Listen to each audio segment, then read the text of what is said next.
Freddy Fazzbear's Pizza, a magical place for kids and grown-ups alike, where fantasy and fun come to life.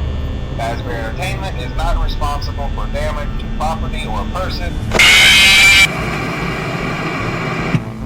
Welcome to Now Playing Podcast's Five Nights at Freddy's Movie Review. Welcome to Freddy Fazzbear's Pizzeria, where fantasy and fun come to life. Part of Now Playing's video game movie review series.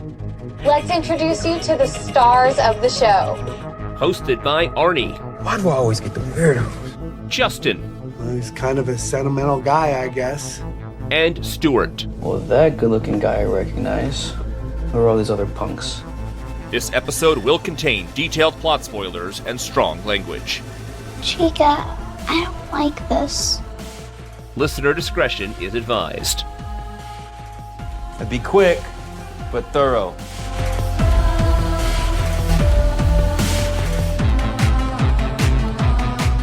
Welcome back, ladies and gentlemen, boys and girls. Are you ready to start the show? Are you ready to start the show? As we discuss Five Nights at Freddy's 2, starring Josh Hutcherson, Elizabeth Lail, Piper Rubio, McKenna Grace, with Wayne Knight, with Skeet Ulrich, and Matthew Lillard, directed by Emma Tammy. 6-7, this is Arnie, co-host of Now Playing. And Stuart. And this is Justin.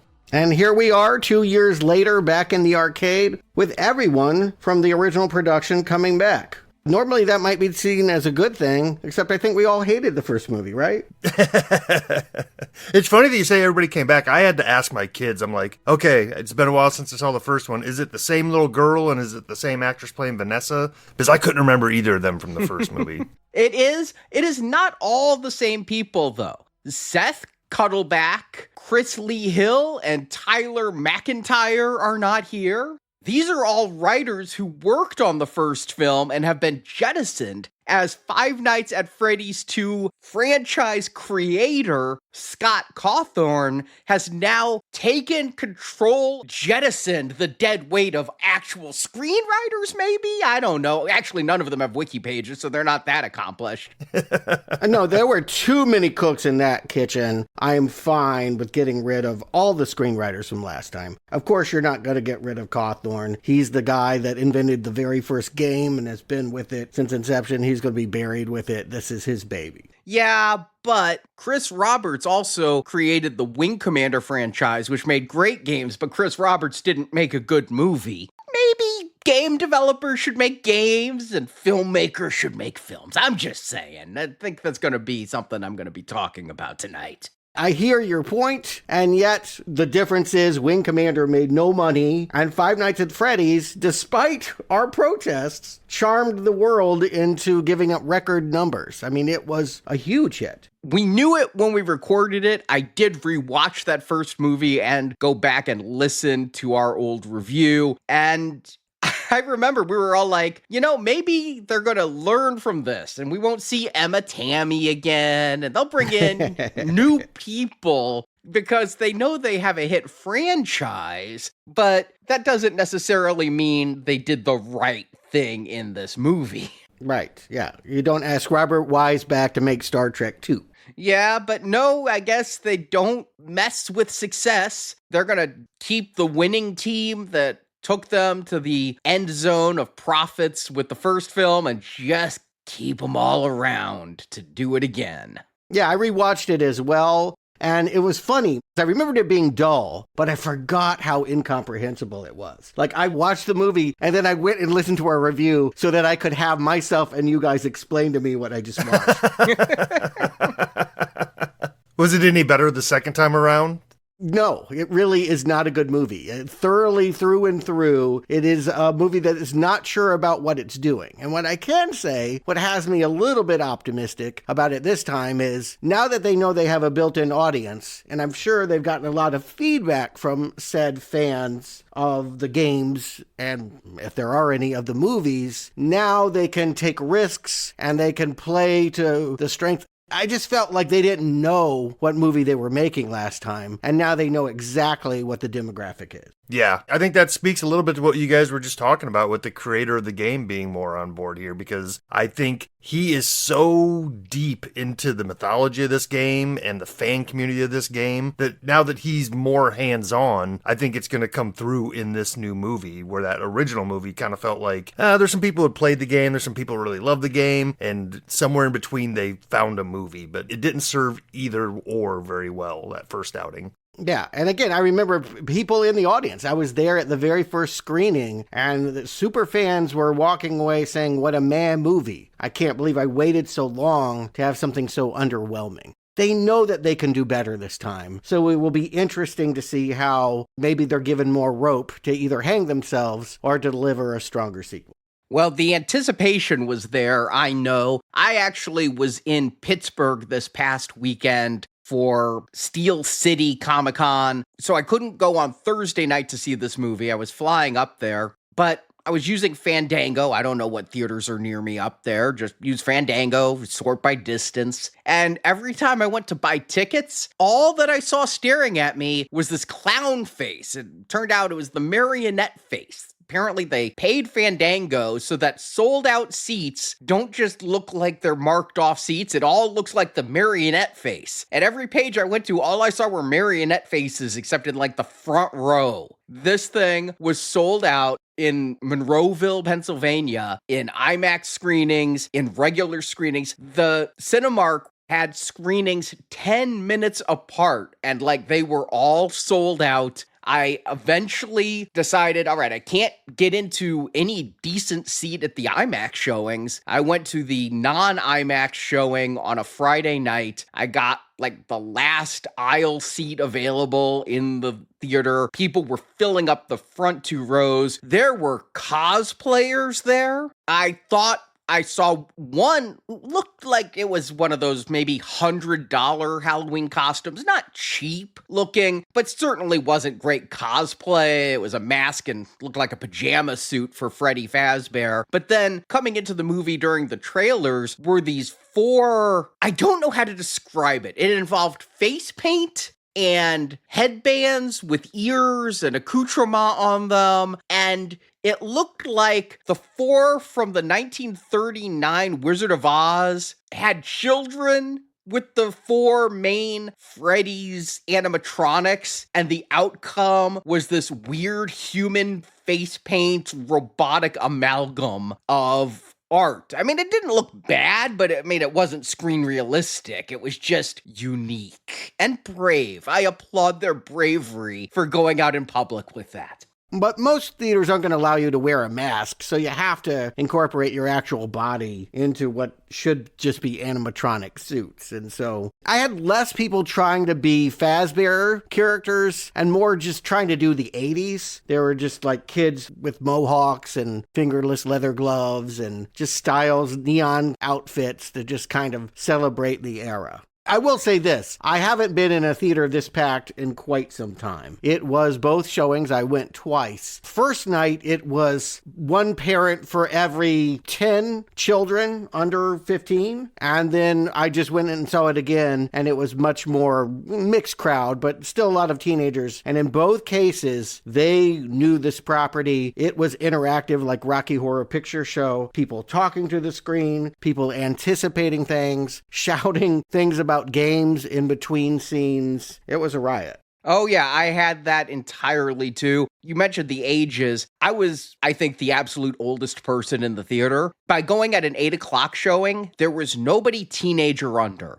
Everybody in there was somewhere in their early or late 20s, and then me sitting there in a corner. Yeah, well, I think this game appeals to much of the younger generation. I'll tell you, this is the first movie in forever that my daughter asked me to take her to. She doesn't generally like going to movies. She's 20. She's in that age where they watch movies on their phones, in their rooms, maybe with some friends online. They don't like to go to the theater. And when she asked me over Thanksgiving if we could go to this, I'm like, well, I have to go anyway, so sure. Like I said, she's 20. My son Tyler's 30. He wanted to go too. And both of them are big fans of the game. So we go to the Friday night show show at 5:30 to a packed theater. And I was like, wow, okay, I guess this thing is a thing. Because I haven't really thought about it since the last time we went to the theater for this movie. And yeah, there were some cosplayers, there were some people dressed up, and we had a pretty well-behaved crowd. There wasn't a lot of shouting at the screen or anything like that, but there was a lot of laughing at jokes that made me feel like the old man on the outside, not understanding what was going on. In my second showing, I had a kid narrating, explaining the jokes. I was like, oh, how helpful to have you right next to me to tell me why people are laughing.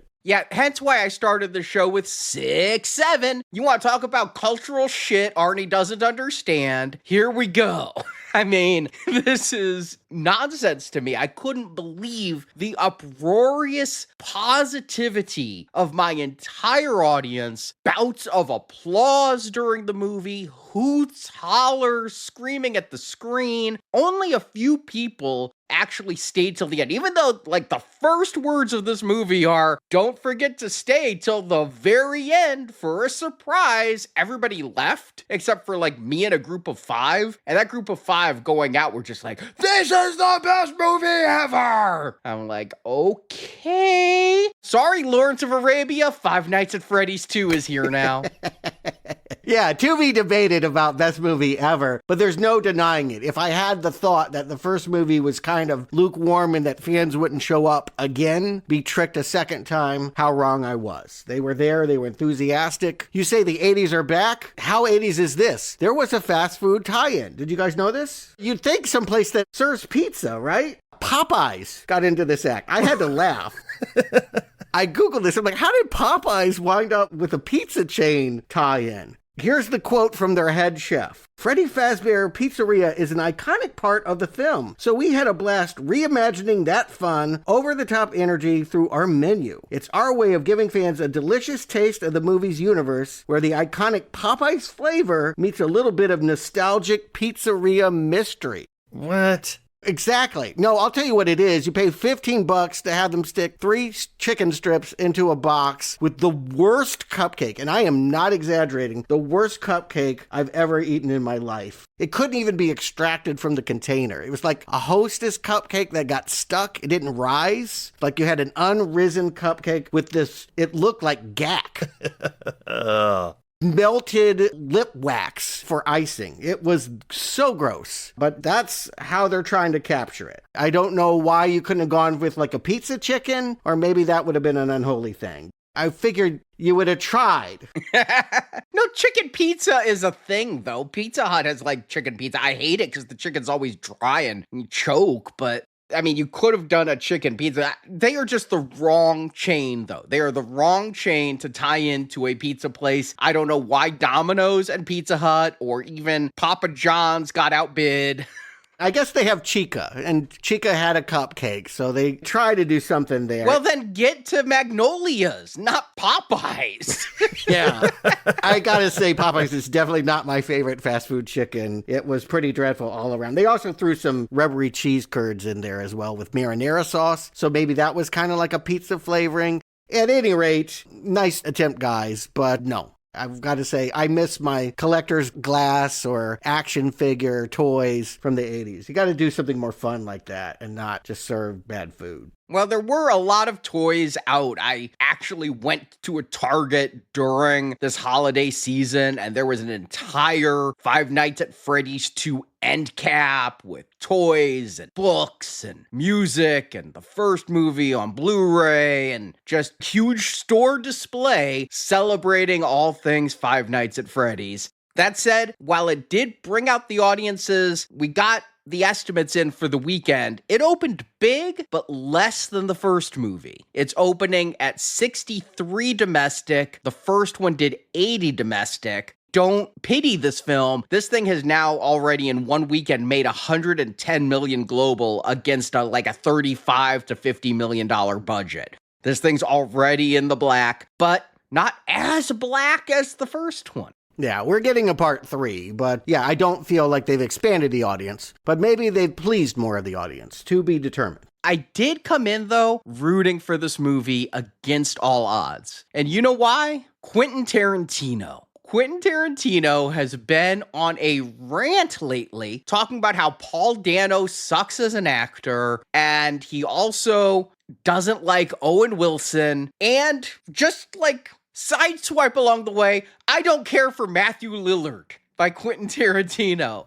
And poor Matthew Lillard was at a con this weekend, not the con I was at, but at a con this weekend, and during his panel was asked about Tarantino's comment, and he tried to be blithe. He started by going, who gives a shit? And then he paused and goes, it hurts your feelings. It fucking sucks. You wouldn't say that to Tom Cruise. You wouldn't say that to someone who's a top line actor in Hollywood. I'm popular in this room. I'm not very popular in Hollywood. And it's humbling and it hurts. And I'm like, oh, Matthew, I've liked you since Hackers. I feel bad for you now. I think he gets enough praise. I don't love Matthew Lillard, but he does his thing, and people that watch movies in the 90s enjoy it. And he just kind of exists in that decade, right? He's a relic left behind that is suddenly having a resurgence. I guess he'll be in the new Scream movie as well. So, hey, spoilers. They've announced that one heavy. I know. If I know about it, it's out there. I do feel like he's getting a ton of work, and it's not just the 90s. Again, the younger generation loves him as Shaggy. He does Shaggy voices for all the cartoons. I mean, he says he's not A-list, but he's certainly highly employed. Mm-hmm.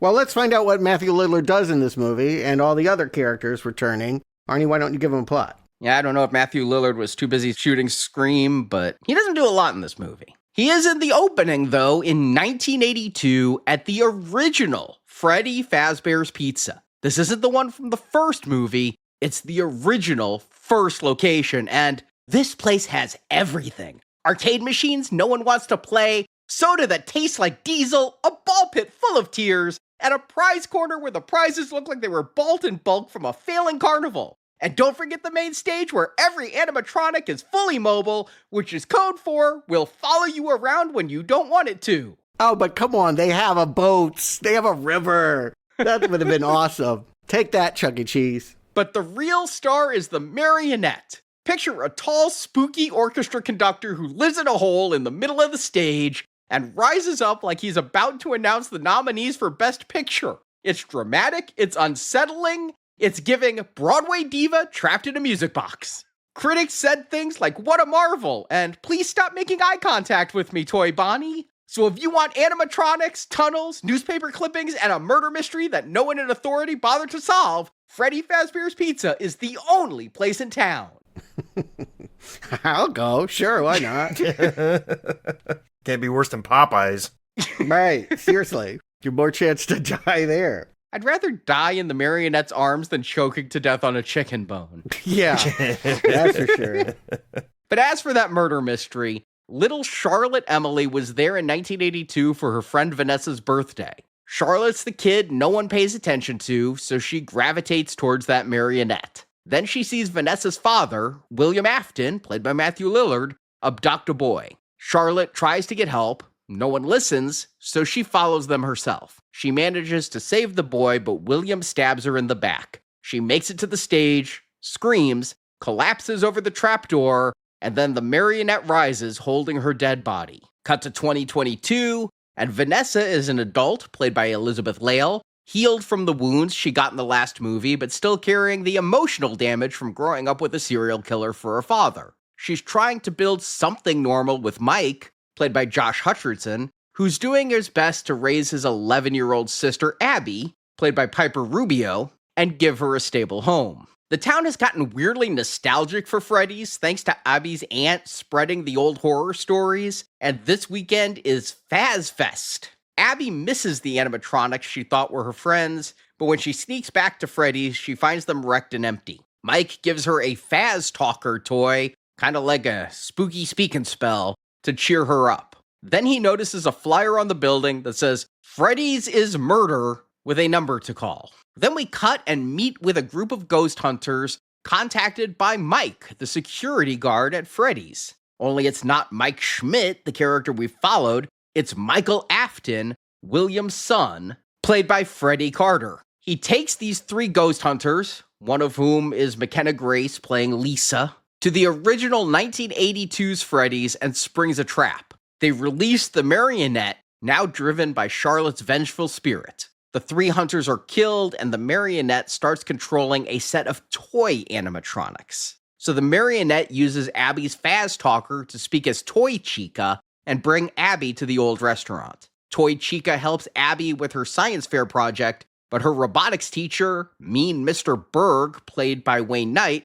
smashes the project on purpose to keep Abby out of the fair. Mike follows the flyer and meets Henry Emily, Charlotte's father, played by Skeet Ulrich. Henry tells Mike the truth about Afton and gives him a music box that he built to soothe Charlotte when she was little. Mike, Vanessa, and Abby all independently end up back at the old Freddy's. Vanessa finds Charlotte's spirit, which now targets neglectful parents, and Vanessa is taken hostage. Abby returns, looking for emotional support from Toy Chica, who says she'll act as Abby's science project, but she can't leave the building unless Abby enters a security code. The Marionette threatens to harm Abby to get Vanessa to give up the code. Abby enters it in the computer, and the animatronics are released to cause terror in town. Chica goes to the school with Abby and kills Mr. Berg. Mike rescues Vanessa and heads for the control room, trying to turn the animatronics restraints back on. The Marionette senses Mike's interference and activates a group of prototype animatronics to stop him,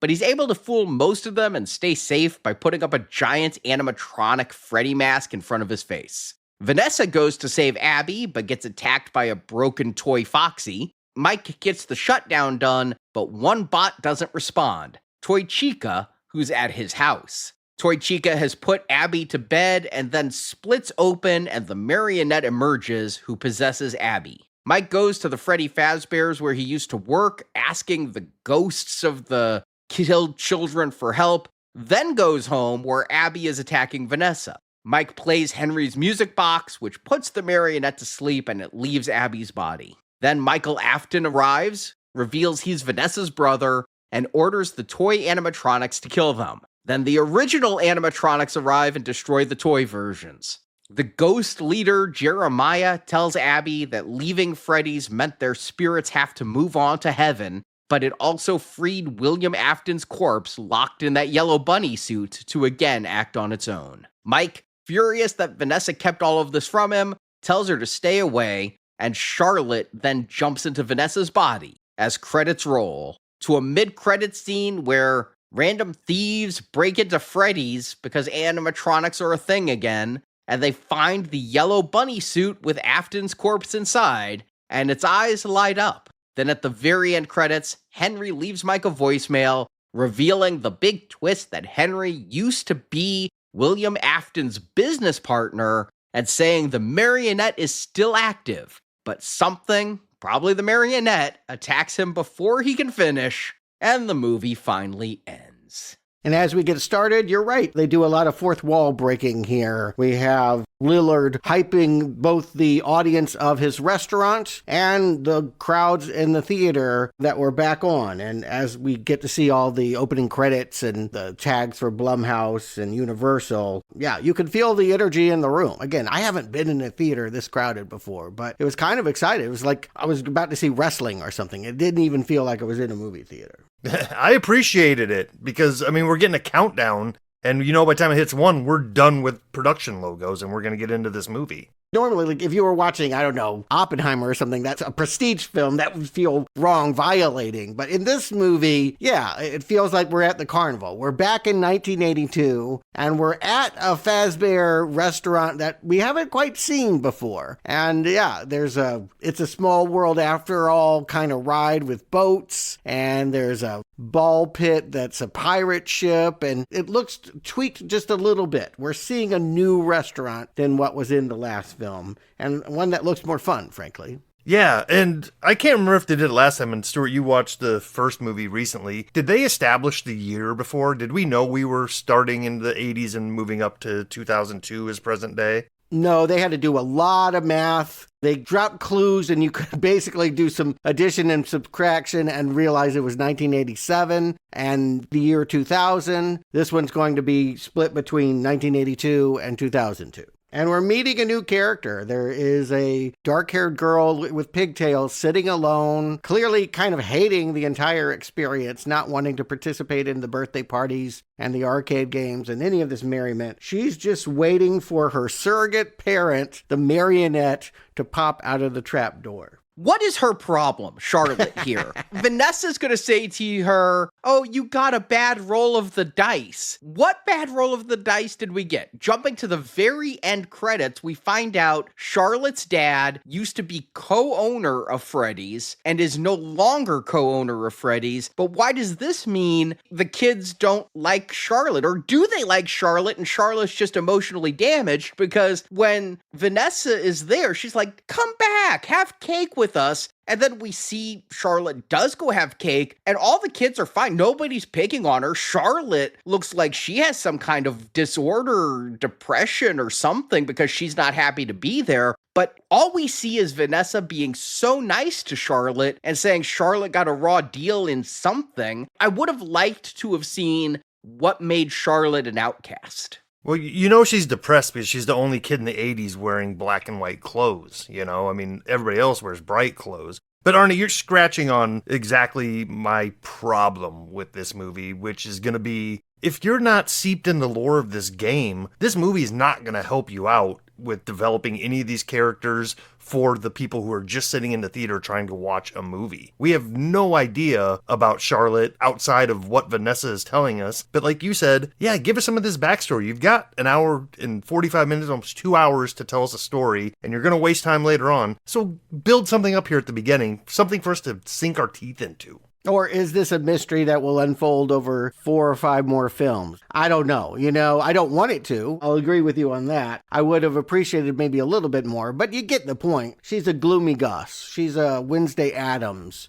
She is calling the Marionette the only one she can rely on. And I take that to mean that her dad is too busy building these animatronics to spend any time with her. We won't know that, as you say, until the end. But yes, he is co-creator and co-owner of this restaurant, and she just has to be here and be neglected because this is where dad lives. There was also something said here that makes no sense to me and I thought was going to be a clue to something, and it never pays off. Of course, I could say that about a lot of things in this movie, but the first one is Vanessa comes to cheer up Charlotte, have a Freddy Fazz cola, and she takes a drink and says it tastes like gasoline. And I'm like, is Vanessa trying to poison her? Does the soda just suck at Freddy Fazzbear's? Everybody looks like it's a good place. You know, everybody acts like they're having a great time. You wouldn't do that with gasoline cola. Take it from the person that used to work at Chuck E. Cheese, Showbiz Pizzeria. Yeah, the food's terrible. So yeah, I just thought this was getting more of the satirical element than we got last time. Yeah, this is a crummy pizzeria and people are only here for the gimmick.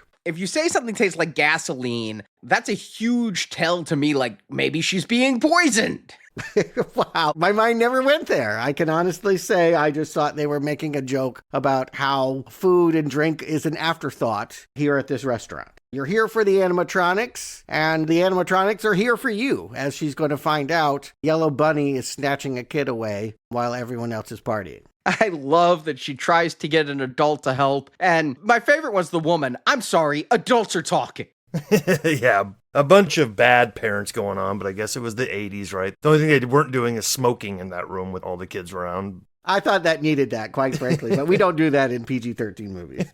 But I gotta ask, this is a new location for us, the moviegoers, and the front of the house looks nice. You know, we've talked about all the cool little things kids are into. It's bright and fresh. Why is the back rooms of this place been just creepy and dark and damp ever since the beginning? Like, that didn't make any sense to me. I know they're trying to creep us out because Charlotte's about to go back there and find out what's going on, and it needs to look a little scary, but in the universe, that doesn't make sense. This is a new place.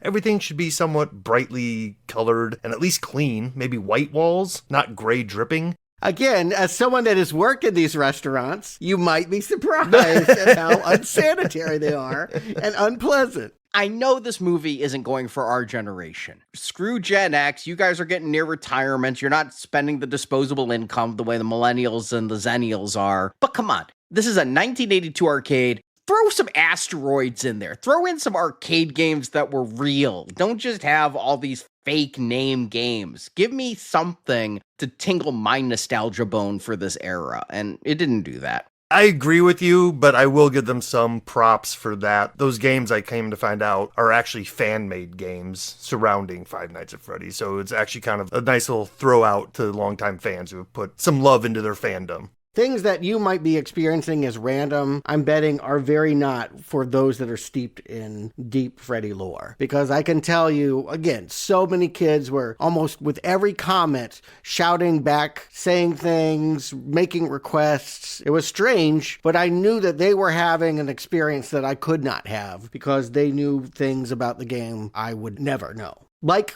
why is the Toreador song being used so much? We had it at the beginning as a music box, and here we have Matthew Lillard singing it as he's doing something at the sink. While the kid's lying on the ground, you would think that he's already stabbed his victim. I'm not sure what's going on here, but I do know this song, and I don't know why a operetta Carmen ditty is here in this arcade. Well, it was the music that played when you died in that first game that I played. So it's not unique to this telling. It's a callback to the game, but it's also something that Freddy was playing whenever you'd find him in the kitchen in the game. So, I mean, it's royalty-free public license music that, remember, Five Nights at Freddy's 1 was an indie game that had no money. Yeah, are we talking about the... Da na na na na na na na na na. Yeah, the Bad News Bears music. Oh, Bad News Bears. How funny. You're right. It had already been repurposed in the 70s. Okay. At any rate, Charlotte is going to try and rescue this kid from whatever has happened to him, scoops him up in her arms, and is trying to get to the exit. By the time she's stumbling on stage, she has 3 knife wounds on her back, and nobody is paying any attention as she dies. I liked this scene quite a bit. I first thought that the boy was dead. I mean, you just see his feet lying on the ground,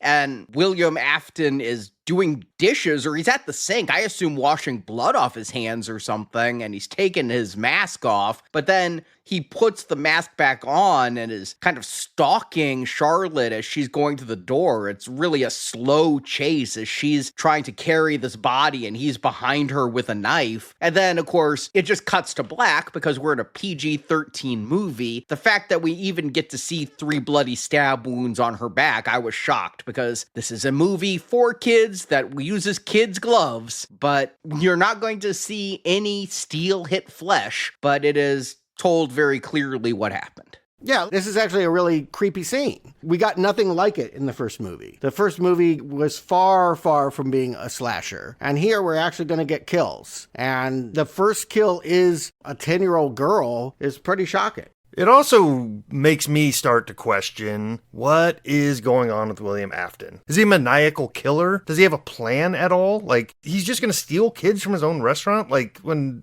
the parents go to report that, they're just going to look at this restaurant. And he stabs a girl right in his own restaurant. Like, he's prime suspect number 1. I mean, I get the whole thing is supposed to be creepy, but I don't understand why making this bad guy the owner of this place, stealing children in broad daylight, is creepy. To me, that just seems dumb. Can it be both? I mean, I think it is dumb and I think it is creepy. I mean, I think if you have the mentality of the primary audience member, which again is under 13, all you're experiencing is, creepy yellow rabbit grabbing one of your classmates and dragging him away, and that's shocking. Yeah, when you're an adult and you ask these questions about, is this the best way to abduct children? Well, no, eventually he does move on to parks and stuff. Like, that's how he got Garrett. It is still a question as to how many kids he killed. I think that Charlotte might actually be the first. I don't know what he was doing with that boy he abducted, but this is at the first location, and it wasn't until the franchise locations that they had the other kids go missing where he was hiding them inside of animatronics. So here, it's murder number 1. I think it's wise to not put too much in that if you want the audience to have a good time. If this is a popcorn movie, we don't want to be thinking about the profile of a serial abductor, murderer, and God knows what else he does to the kids. That becomes far too gross, too inflammatory to be supported by this lightweight kiddie show. I get what you're saying, but at the same time, with them over 2 movies now tying so much to his legacy, his kids, and what they're doing and what they're going to become. I feel like there needs to be something there. I at least want some motivation for what William Afton is doing. I don't necessarily need motivation. His name is Freddy, and he's a child killer. There's a certain Freddy Krueger that I don't know his motivation for being a psychopath either. Well, you do too. The town went after him. He's getting revenge. He's getting revenge for them getting revenge for him killing their children. We never quite know how he got started, and I still feel like that movie is probably going to get made one day, but I don't want that movie. Can I just say I don't want to see Afton telling us what he does with the kids? That doesn't pique my interest. Oh, no. That's not what I'm asking for. I'm asking a little bit more for motivation. Is he just crazy? Does he have some ultimate plan? I'll say this much. These movies are following the games a lot, but these games really got fleshed out starting with part 3. And William Afton wasn't even a character who had a name. You found out this backstory that this 8-bit purple guy, that's just what he was known as, was the purple guy, was killing these kids and putting them in these animatronics. In part 3, William Afton, a dead William Afton, is the actual nemesis. So I think we're going to get a lot more Lillard and maybe a lot more explanation in part 3. But because the games didn't give it until then, here's the thing. You don't need character backstory for a game if the game is fun to play. The first game had almost no story to it. You were sitting in an office trying to click buttons so that crazy animatronics didn't come in the door, and you had to close the door, and for some reason, doors took power in this game. None of it makes sense. None of it is smart, but it was viral. But then as the games went on, they added story. They added characters. They added sons and daughters and murders and more animatronics so they could sell more Funko Pops of them, you know? That's fine for a video game, but we're reviewing the second movie here and we have these questions. That's what I'm saying is by having the game creator be like, well, it was good enough for the second game, it's good enough for the second movie. No, I think you need to not just rely on the lame storytelling you did in the game, because here it's the story that makes the fun. I'm not clicking anything. I'm not having the jump scares as I try to sit in the office. Speaking of games, we get the credits, and they do the whole thing with the 8-bit video characters, as well as some news clippings that basically underline the fact that this girl is dead, and the Marionette is retired. I guess it's too closely associated. She ends up flopping down into its arms, so I guess they figure when they decide to try again, we'll just leave out the character that's so closely associated with a child death and start again. I love that the headline actually says, girl blamed for accident entered restricted area. So she entered a restricted area and came out with 3 stab wounds on her back and then got lifted into the air by an animatronic. I mean, okay, it's the 80s, shrug? Yeah, not a lot of detective work going on there, but like we could get hung up on all of these things and we're still in the flashback of this movie. So just in the sake of keeping it moving, I just wanted to express some major overall issues that I had with this, and we can kind of breeze past them as we go. But yeah, Charlotte being killed here and them moving on from this location and giving us some newspaper clippings to explain it, I'm fine with that. We don't need dire explanations and everything going into super duper detail to get us into present day. But it's really important that we understand that there are 2 Freddys, original Freddy and franchise Freddy, because there's going to be 3 different sets of characters. It's a lot to keep up with. This movie's going to be juggling a lot of subplots, and again, 2 viewings helped because there's a lot of messiness in the unfolding. Abby is able to ride her bike to both locations independently, so they're not terribly far apart. Correct. And let's get to the new characters. We're going to jump 20 years, and that does mean 2002. It's been 2 years since that last movie, so they're keeping it in check there. It feels like some of these characters should have been in a different place. Vanessa should have gone back to her job by now, I would think. I don't know what job being a cop gives you 2 years leave. Disability. Okay. She can't work at all. If she had a mental breakdown from being stabbed on the job, I'm sure there's a hefty disability check that a union cop could be getting. Fair, sure. Not to mention, if it ever came out that she collaborated with the serial killer, they might not want to hire her for the police force. But hey, these are not good cops. We can all agree the cops are not doing their job investigating these murders.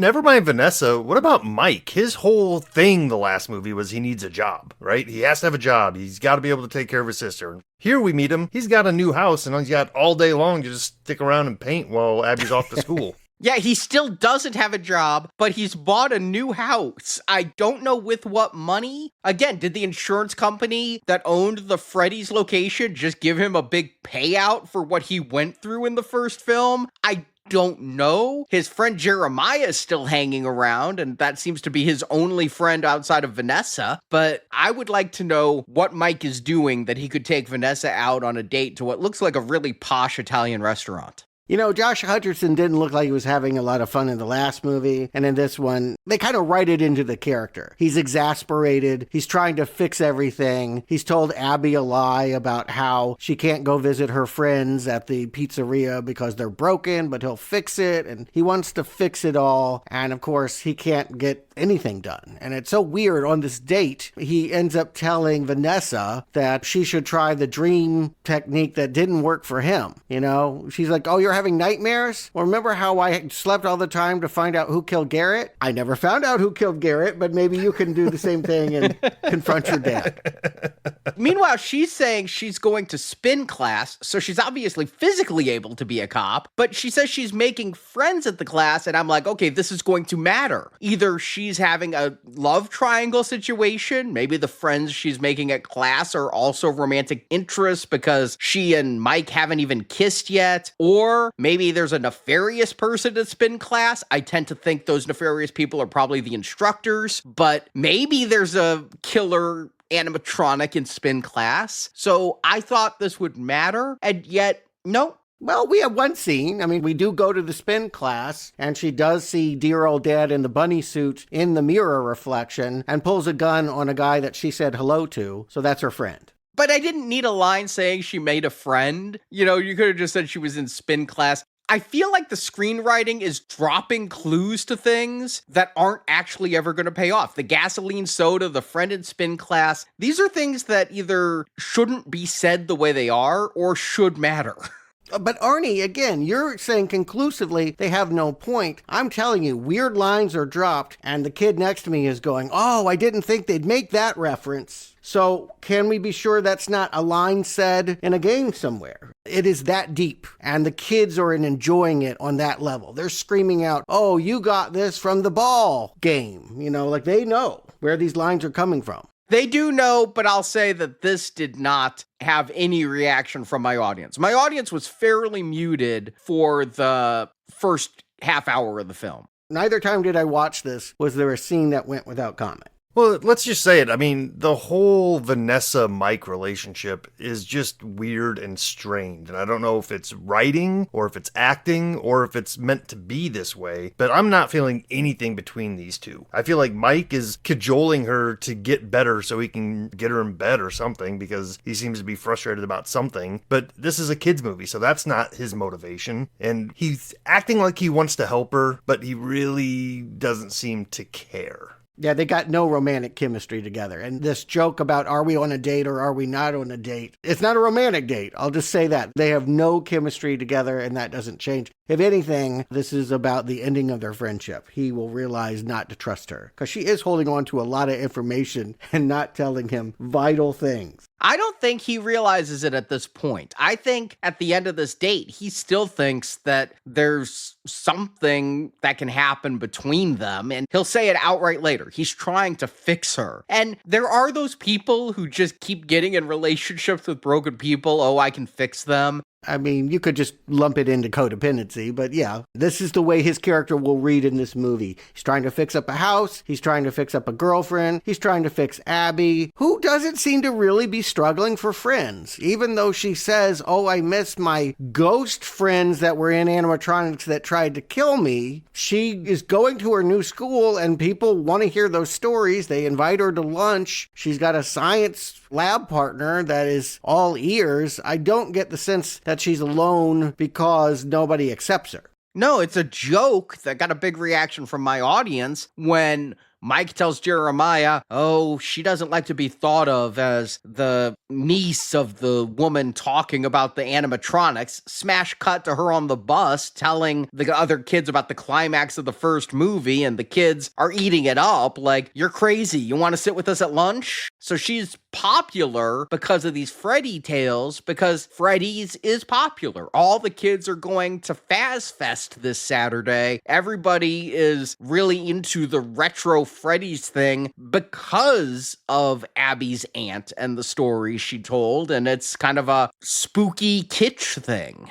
And let's underline that. Mary Stuart Masterson, who we thought was killed in the last film, survived to tell everyone I was attacked by a giant teddy bear. And that is why everyone is now in love with Freddy Fazzbear and throwing a Fazzfest. Her crazy stories have ignited interest in an old abandoned restaurant. You'd think they just reopened the restaurant, but they're going to have some kind of downtown carnival in honor of this creepy establishment. But she got sent to the loony bin. Her stories, I guess, were too crazy, and she's written out of this series. She is now in an insane asylum, will not participate in the movie. Yeah, and I get what they're trying to do here, but like, to me, this Fazzfest needs to be earned a little bit, because it feels like they're taking a page out of Scream. Because in the Scream franchise, there's a book that was written, and there's movies that are now being made, and that's kind of where the fandom comes from this. All of this happened less than a year ago, and they've organized a fest around this. Like, it just didn't feel very organic, but I get what they're trying to do. They're making the lore of the game and the movie exist within this movie, so everybody inside the movie feels like a fan, just like you sitting in the audience.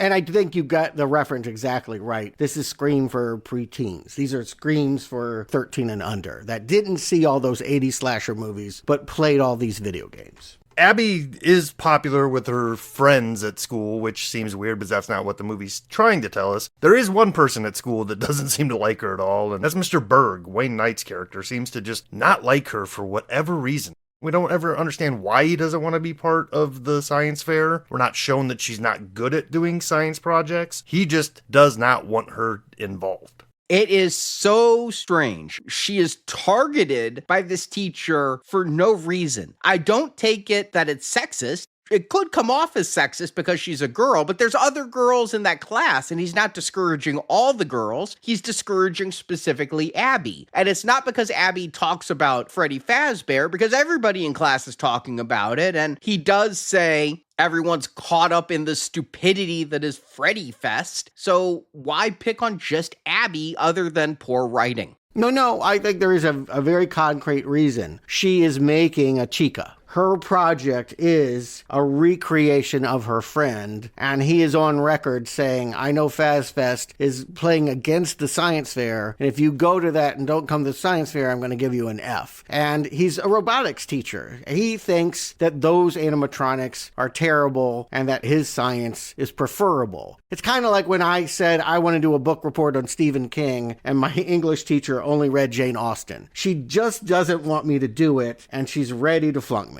I had that teacher too, but I was in a different state than you. I see that if he had acknowledged in any way he knew what a Chica was, or that he knew that what Abby was building was a Chica or something, then I would go with that. But he's not trying to steer her away from just animatronics. He's just like, robotics aren't for everyone, and we're defending the school championship like she's the weak link. It isn't working. I mean, it should be said, she's sitting there and arms are falling off, and the thing isn't working, and the science fair is 5 days away or less. So he has a right to be concerned. Agreed. But then she must be doing something right, because the boy next to her, Daniel, says, why don't you try fixing the animatronics yourself? Because apparently Mike has been saying for 2 years he'll go fix these animatronics for her and hasn't. So she must be doing something right that this kid thinks she can go fix them.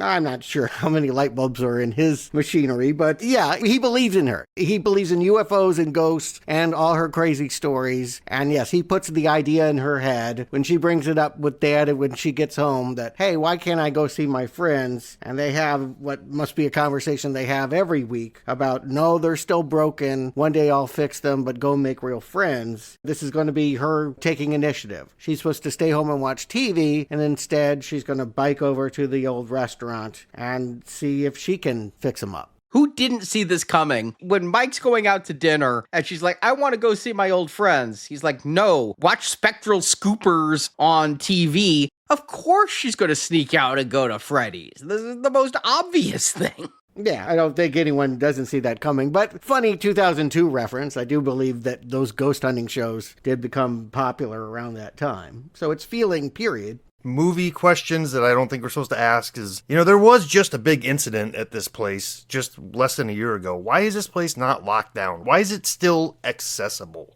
I do think it's been 2 years, but I can't answer that. This is a movie aimed for the kids, not for the adults. So lots of logistical questions aren't going to be asked. But I did actually like her comment. I mean, he was like, I want you to be friends with real kids. And she says, my friends are real kids. It does remind you, because that's a detail that I don't think was very well dramatized in the last movie, but is super important to the difference between the good animatronics and the bad animatronics in this movie. They're all piloted by ghosts of dead children. And so she's not wanting to be friends with robots. She's wanting to be friends with other abused, neglected children. But we will see a ghost kid pop out at the end. So again, it's important to have that in your mind, that there are certain animatronics that have ghosts in it. And although we don't have the scene of her trying to fix them, by the time Dad gets there, she's concluded that the souls are gone and that she really can't even find the characters. They're not on stage anymore. And we have no idea where those characters are. They're in heaven, right? That's what Mike is going to come and say.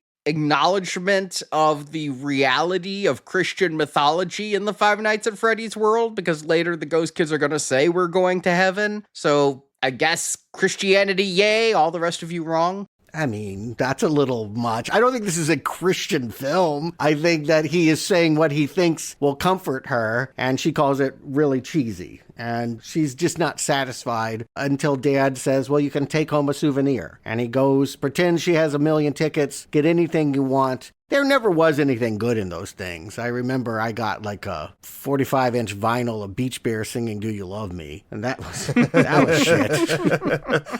You needed like 1 million tickets to get the stuffed animal that sang the song. Oh my God, that got such a laugh out of the entire audience in my theater. And I was just like looking around like, what did I miss? That one had to be explained to me. There's a video that went viral of a guy walking somewhere and he found a garbage can, one of those like theme park garbage cans. It's shaped like a bear. And he did that. And that went viral. And that's what everybody in the theater was laughing about. And it's just like, this is so many layers of lore that I've not even dipped my toe into. I'm feeling very old right now. And I know you guys are saying a skilled screenwriter could tell a story, but is this audience wanting a story, or is it wanting to connect all the pieces and kind of be nostalgic for something that's barely a decade old? And a decade is a long time from when you're 6 to when you're 16, I will say. Having gone through some of that of remember when I was a kid and I liked type stuff. The important thing is she gets a creepy speak and spell. They call it a Faz talker. And I think this is a pretty good device. Maybe not utilized to its full effect, but that voice is creepy. The A, B, C, D. Yeah, it was a really rudimentary talking toy. And to bring it back as a way that the new characters, or rather the characters from the original restaurant, the Marionette, is going to hook Abby, I think was a smart choice. It wasn't. This was the tease from the end of the last movie.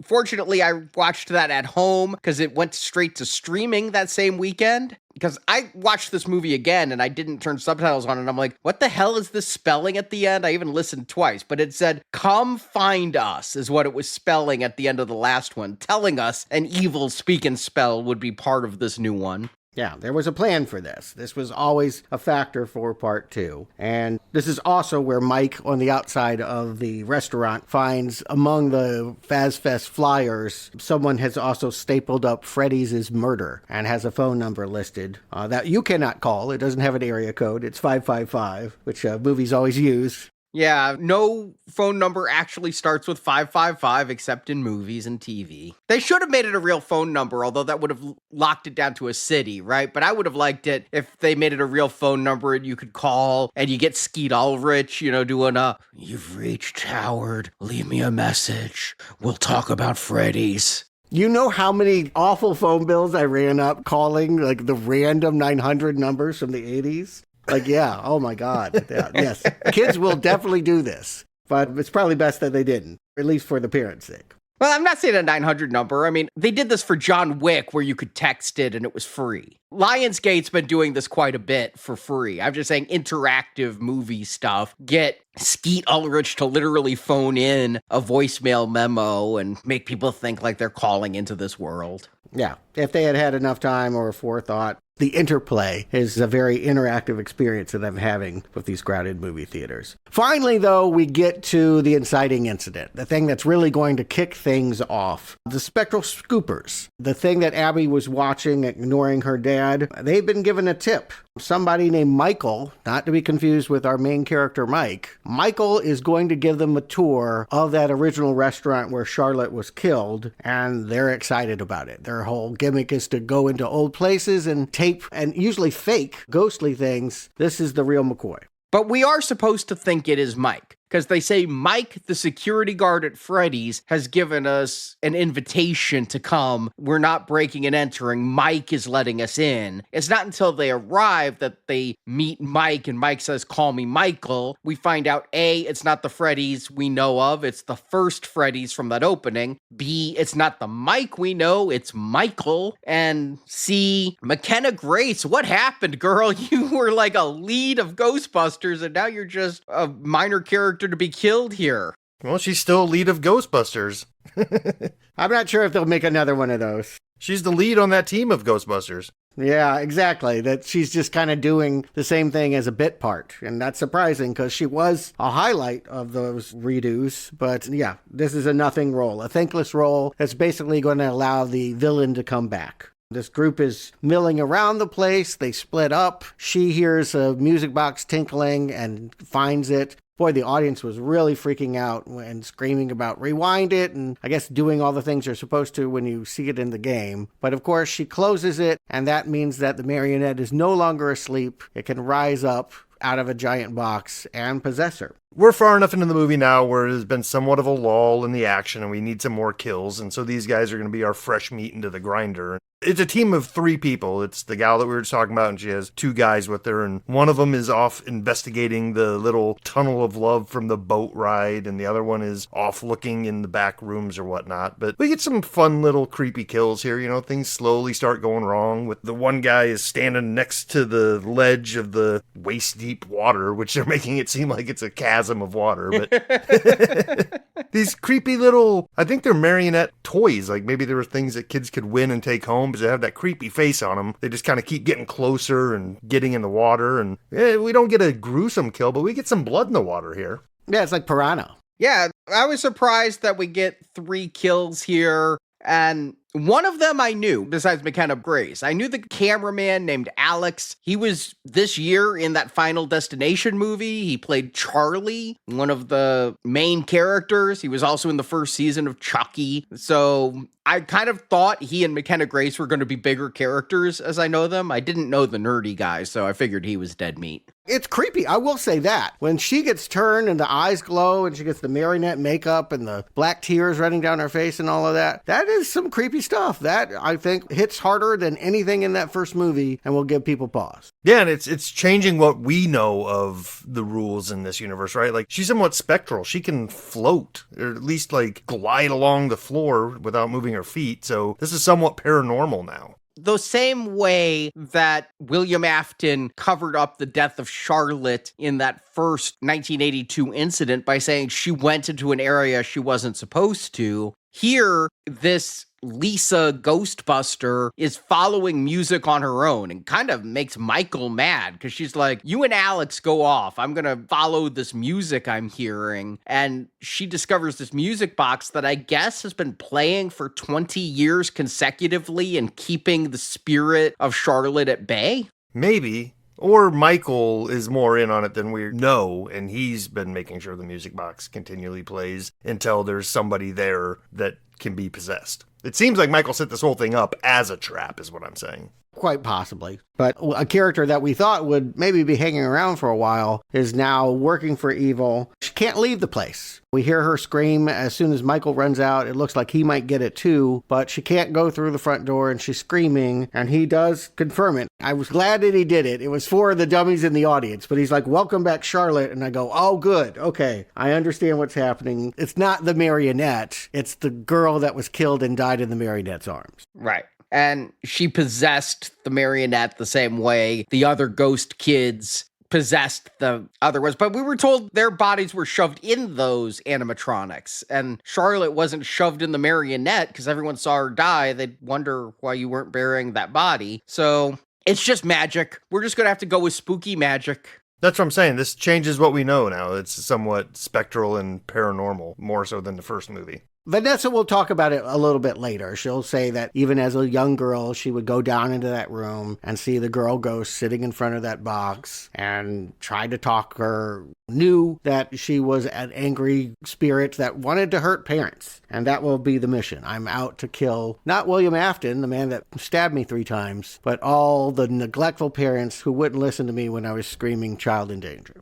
I think we're supposed to be shocked or at least questioning Michael's motivation, because in the games, Michael is kind of a hero. You don't get that here. No, he's got a weird leer that the second he shows up and smiles, you go, bad guy. And people next to me are going, say your last name. They know who he is. Yeah, but he shows up in the 5th game as the character you're playing and then gets murdered at the end of it. He's not a massive character from the game. So there is a little bit of kind of like what Marvel does when they adapt their comics. It's like you think you know the story we're going to tell with Tony Stark getting drunk, but then we're going to pull the rug out from under you and twist a few things, and it's not what you expected. You think you know the Mandarin. Oh, wait, that's just a drunk guy who likes soccer. That kind of a twist. Yeah, you don't want the audience that's played the game to feel too on their toes about what's happening. Everyone needs to get a little bit shaken up. And yes, they know he's a bad character. They know that he's William Afton's son. And as you've stated, if you thought Matthew Lillard was coming back to do a big part, he's really just going to show up here in the next scene for a dream sequence. He is dead. That character died in the bunny suit in the first movie, and it is for Vanessa to process that. She decides to try the lucid dreaming. She sets out all the objects of the abducted children in front of her bed and tries to do what Mike did in trying to find Garrett. She's going to go back into the house and face her father.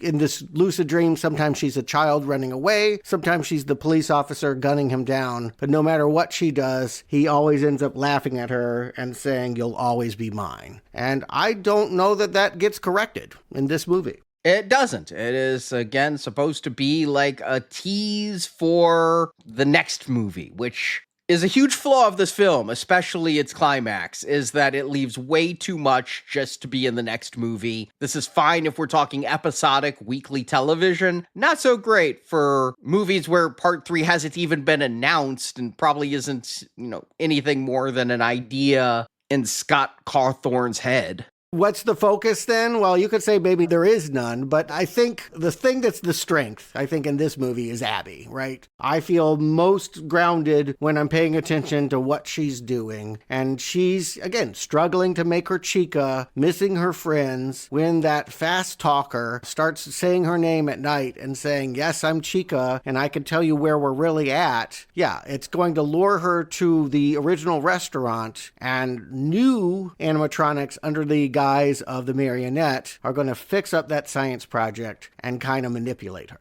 They're going to puppet her to do a lot of their bidding in Act 2. It's such a long con to lure her there just to hang out with her and help her with a science project. You'd think that it would be immediately, let's get to the codes. But there's a lot of just hanging out with this little girl just to gain her trust that feels not needed. But she doesn't know the codes. They have to get Vanessa. So that's the thing. Vanessa will never give up the codes on her own. But if they have Abby in danger, that's when she'll start talking. And yes, that means there's got to be a lot of back and forth. I just want to point out something amazing that you probably don't realize when you're watching this, but stay for the credits. Poor Megan Fox. This is what she's doing in 2025. She's the voice of new Chica. This isn't a feel bad for Megan Fox, this is what she's doing. This is a cameo. The voice of Toy Freddy was one of the voice actors from the video game, and the voice of Toy Bonnie is a major game YouTuber. Yeah, I mean, she's been doing voices for Mortal Kombat video games, so... This is what I'm saying, people. She was the it girl of 2007, and now, well, anyway, Abby loves her, and Abby's fooled by her, and Chica gets fixed. She can now go to the science fair and tell everyone, hey, I can participate. And this is where we really turn on Wayne Knight. He was kind of a jerk before, but ooh, I want to kill him. Forget the Chica coming and crushing his head. I want to get this guy when he intentionally drops her robot and breaks it so that she cannot participate. Yeah, jerk move for sure. I'm with you. But are we also still supposed to pretend that Abby's really good at robotics because these other animatronics made her robot for her? Like, at this point, she's cheating. She is. There's no doubt about it. She doesn't deserve it. Someone else did her project. But, you know, it wouldn't be the first time that someone won for their dad or mom doing it for them. I agree, but I just think it's basic screenwriting to give us a motivation for this teacher being evil or have him be evil to everyone. You know, this feels like Mr. Hand with Spicoli. I know why Mr. Hand was mean to Spicoli. Spicoli was ordering pizzas in the middle of class. Maybe there's a cut scene where Abby did something to bring the wrath of Berg upon herself. Her science partner literally says he's like that to everybody. We just don't see it. But he's not. He broke nobody else's. We're not focused on anybody else. It's not like he's praising everybody else. I literally think it's, if you had made a robot of anything other than a Fazzbear character, I probably could have been behind you. But you're promoting an animatronic I don't like, and you've done it badly, and it's falling apart days before we're supposed to take the crown again. There's some motivation, but this is a new level of dictum, and we're going to be really happy when he gets it later. Yeah, I'll give Wayne Knight credit. Like, he is playing his role perfectly. No matter what the motivation is supposed to be or what is on screen or not on screen, I'm on board for him getting tracked down by an animatronic and killed for this. But he's not stretching. He's playing Newman from Seinfeld, exactly. I mean, it's, hello, Mr. Berg. I mean, he is playing what he's played, and that's the most motivation I can give his character is, oh, well, Wayne Knight's always a slime ball. Jurassic Park, Seinfeld, Basic Instinct, he's sweating as he's lusting after Sharon Stone. He's always a slime ball, so let's just go with that as why he's a jerk. It's lazy, though. If you think about this in terms of a kid's film, stars that are past their prime coming back and doing their bits in a kid's film is what you'd expect him to be doing. And Abby, yes, resourceful Abby runs back to Megan Fox Chica, and she's like, okay, I'll be your science project. I'll go back there, and you'll win with me. I mean, this is even more impressive. Why enter a miniature when I can come stomping in there? But in order to do that, we have to shut down the perimeter lock. They cannot leave because Vanessa, long time ago, set it up so that nothing can get past the front doors. And Vanessa is grabbed by possessed Lisa. This is where she coughs up that code. Yeah, Vanessa apparently had some time in programming class and stuff like that. She designed a whole system with icons and 8-bit graphics and all this stuff. That's pretty impressive for somebody who I think was a cop and not a programmer on the side. What's weird is later, she's going to be working with Mike, and Mike's going to be the one to stay behind and do all the computer stuff while she drives around. I would have switched that. I agree. That would have been better writing, except Vanessa, as far as I know, never sat in a console at the games, whereas Mike did. So they're just recreating the games. But yes, that system is straight out of the games, you know, when they deal with that entire camera viewing and map system and all that is in the games. In order to get back to the science fair, they have to get a ride from the cabbie from the first film. They're bringing everything back, even small incidental characters. Everyone but Mary Stuart Masterson is coming back. And the guy that was surprised when the giant bear got in his cab last movie is now shocked to see Chica without her beak on. That's because this guy is Corey X. Kenshin, the YouTuber that helped propel FNAF to stardom. I mean, people were excited to see him not because he was the cabbie in the last film, but because they've been watching this guy on YouTube for a decade now. So that's why he's back and why my audience went berserk, like chicken jockey level berserk when he showed up. And they're playing the romantics, talking in your sleep while he's doing it. Again, so many callbacks, so many Easter eggs. This is somebody's idea of some kind of Da Vinci Code puzzle solving that I am only tangentially understanding. Let's talk about Mike. Again, Josh Hutcherson, not a lot of fun in this movie. I have to keep telling myself that he's not Abby's dad, but brother. And he has chewed out Vanessa because she was friends with Charlotte. He called the flyer number, found out about Charlotte. This is where he starts to really distrust her. And for the rest of the movie, they're going to become more and more estranged. Is it? That's not how I took it. I took it as talking to Skeet Ulrich gave Mike some information, and he's blowing off Vanessa. But the big thing is where he tells Vanessa, I'm trying to fix you. He doesn't mean to say it in that way, but he's like, I'm trying to help you. I'm trying to help everybody. I'm the one holding shit together here. And that drives a wedge between them. I think he trusts her all the way up until he finds out she's been hiding a secret brother. I really think that was a hairpin turn in his character at the end that I didn't see coming. It's the beginning of the estrangement. That's all I'm saying. I'm not saying they're opposed. They're going to work together and grab CB radios and participate in the climax. But you can see that they're not falling in love here. Quite the opposite. Right. Like you said, Stuart, I think the seeds of distrust are starting to be planted in the Skeet Ulrich scene where he finds out that Vanessa was friends with the original girl who died there. Now he's got even more questions about Vanessa and her past.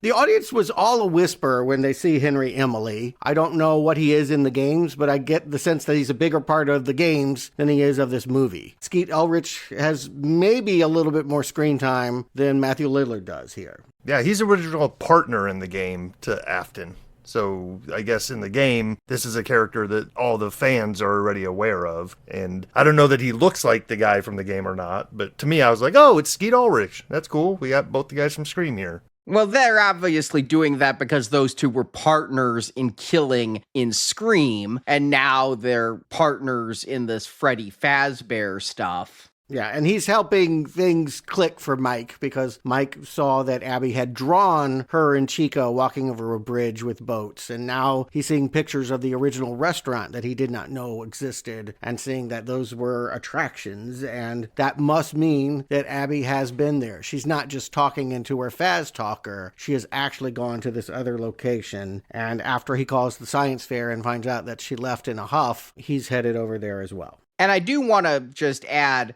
I dinged them for trying to put too much of the second game in here, but they are bringing in stuff like they did the first movie. Afton wasn't really expounded on until the third game. Here, Henry didn't show up until like the 6th or 7th game and became a main character then. So they are bringing this stuff in a little bit earlier, and I'm glad they are giving us some kind of development. But again, I wish it wasn't all set up for next time. Everybody was so excited to see the Scream guys reunite. Skeet Ulrich and Matthew Lillard together again. We're probably not seeing that in the next Scream film because Skeet Ulrich has said recently he lost his job when they fired the actresses. His connection to the franchise left. And so people wanted to see them together here. Now you got to buy another ticket for that. I'll say from a design standpoint, they did a good job of making the different iterations of these animatronics different enough on screen that I could tell, for the most part, who was who. Some of them are very similar looking, but the newer ones that we're mostly following are these big, almost metal versions that really clunk around and you can feel the weight of their steps. You can hear them coming. Where the original ones from the first movie are a little fuzzier, a little lighter. You can see that. It's its third set of them that I think get a little bit lost because they look a lot like the original ones, but I think the big difference is our eyes are red most of the time. I got a pro tip on how to know which location you're at. The original location has an awning that's bent at the side, so it's like a half hexagon, whereas the newer location from last movie is just a straight up rectangle hanging over the door. That is how I was able to tell which one we were at when we were outside. Yeah, it was basically both just like by the woods in an overgrown parking lot, so...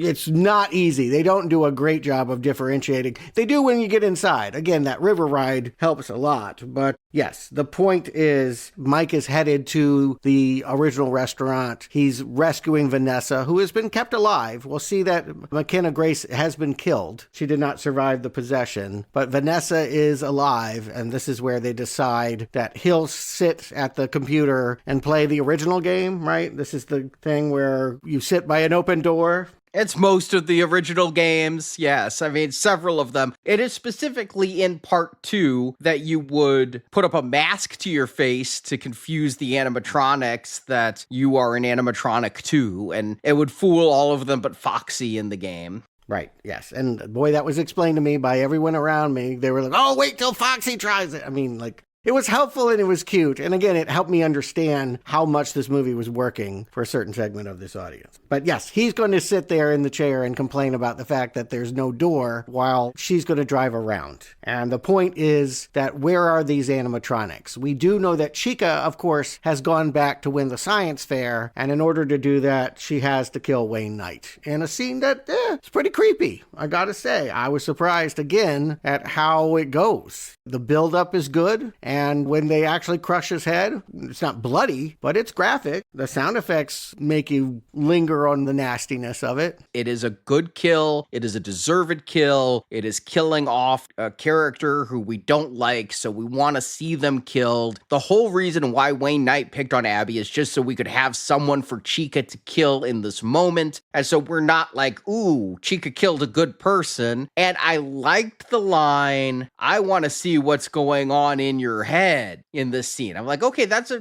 good, like Freddy line, Freddy Krueger, not Freddy Fazzbear kind of line. I'll go with it. This use of them worked. Unfortunately, she's going to be like, I want to see what's going on in your head more in this movie. And it undercuts how good that it was this one time. Yeah, I can see that. But like Stuart likes to do is remind us what movie we're in, right? So if we're just judging this scene, I think this scene does a good job of being PG-13 creepy. All of a sudden you find yourself the only person in a dark school hallway, trapped in a room. That would be nightmare fuel if you were still in middle school. That's what I'm saying, is this scene is good alone. In isolation, the scene is good. I want to stress that. It's a creepy scene. I just wish they hadn't done it again later. When they do it again later, I think it's also creepy, but we'll get there. I mean, it's a threat against a major character. They're going to kill Vanessa with that line. So you worry about that. It's one thing to kill Wayne Knight. It's another thing to kill who's ostensibly one of the heroines of the movie. But before we get there, yes, where is Freddy going? He's going to Elm Street. That has to be a Krueger joke, right?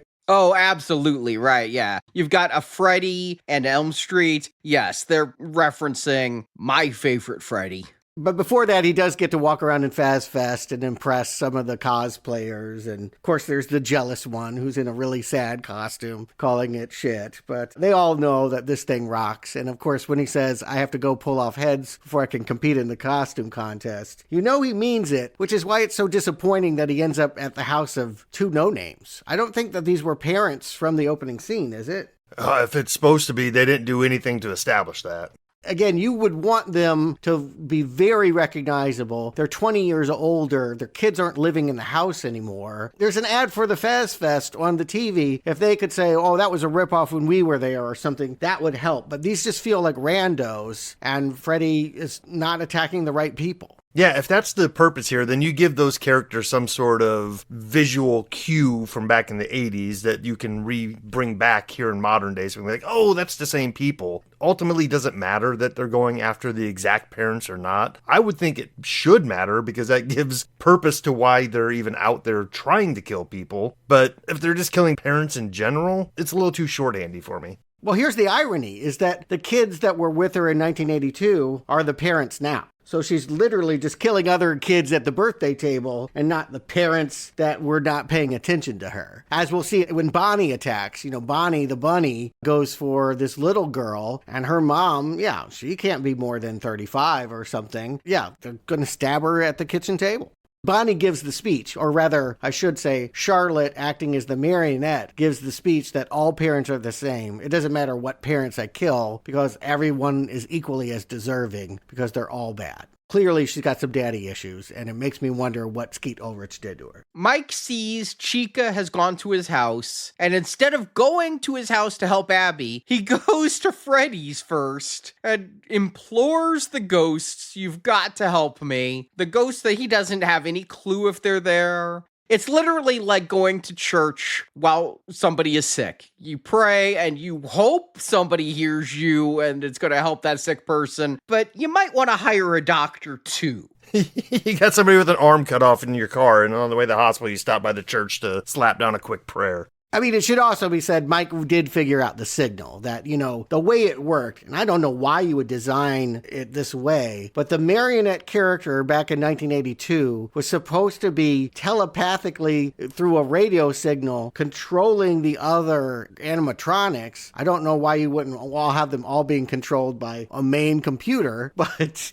they had a computer controlling a computer, and that signal has been cut. But because the Marionette is in Chica, she can fire it right back up. And we do have a few more busy scenes. There's Foxy, who doesn't get enough love, I think, in this movie. He's ripping apart Vanessa's car as she's driving along, trying to get to the house with Freddy Fazzbear on Helm Street. Yeah, because we found out that Foxy at the original was a mistake. They tried to tear apart Foxy. So now Foxy is like the snake elephant thing that's been torn apart and put back together. So it's tearing apart the car the way it was torn apart. And stuff is happening and it's keeping me engaged. I'll say that much.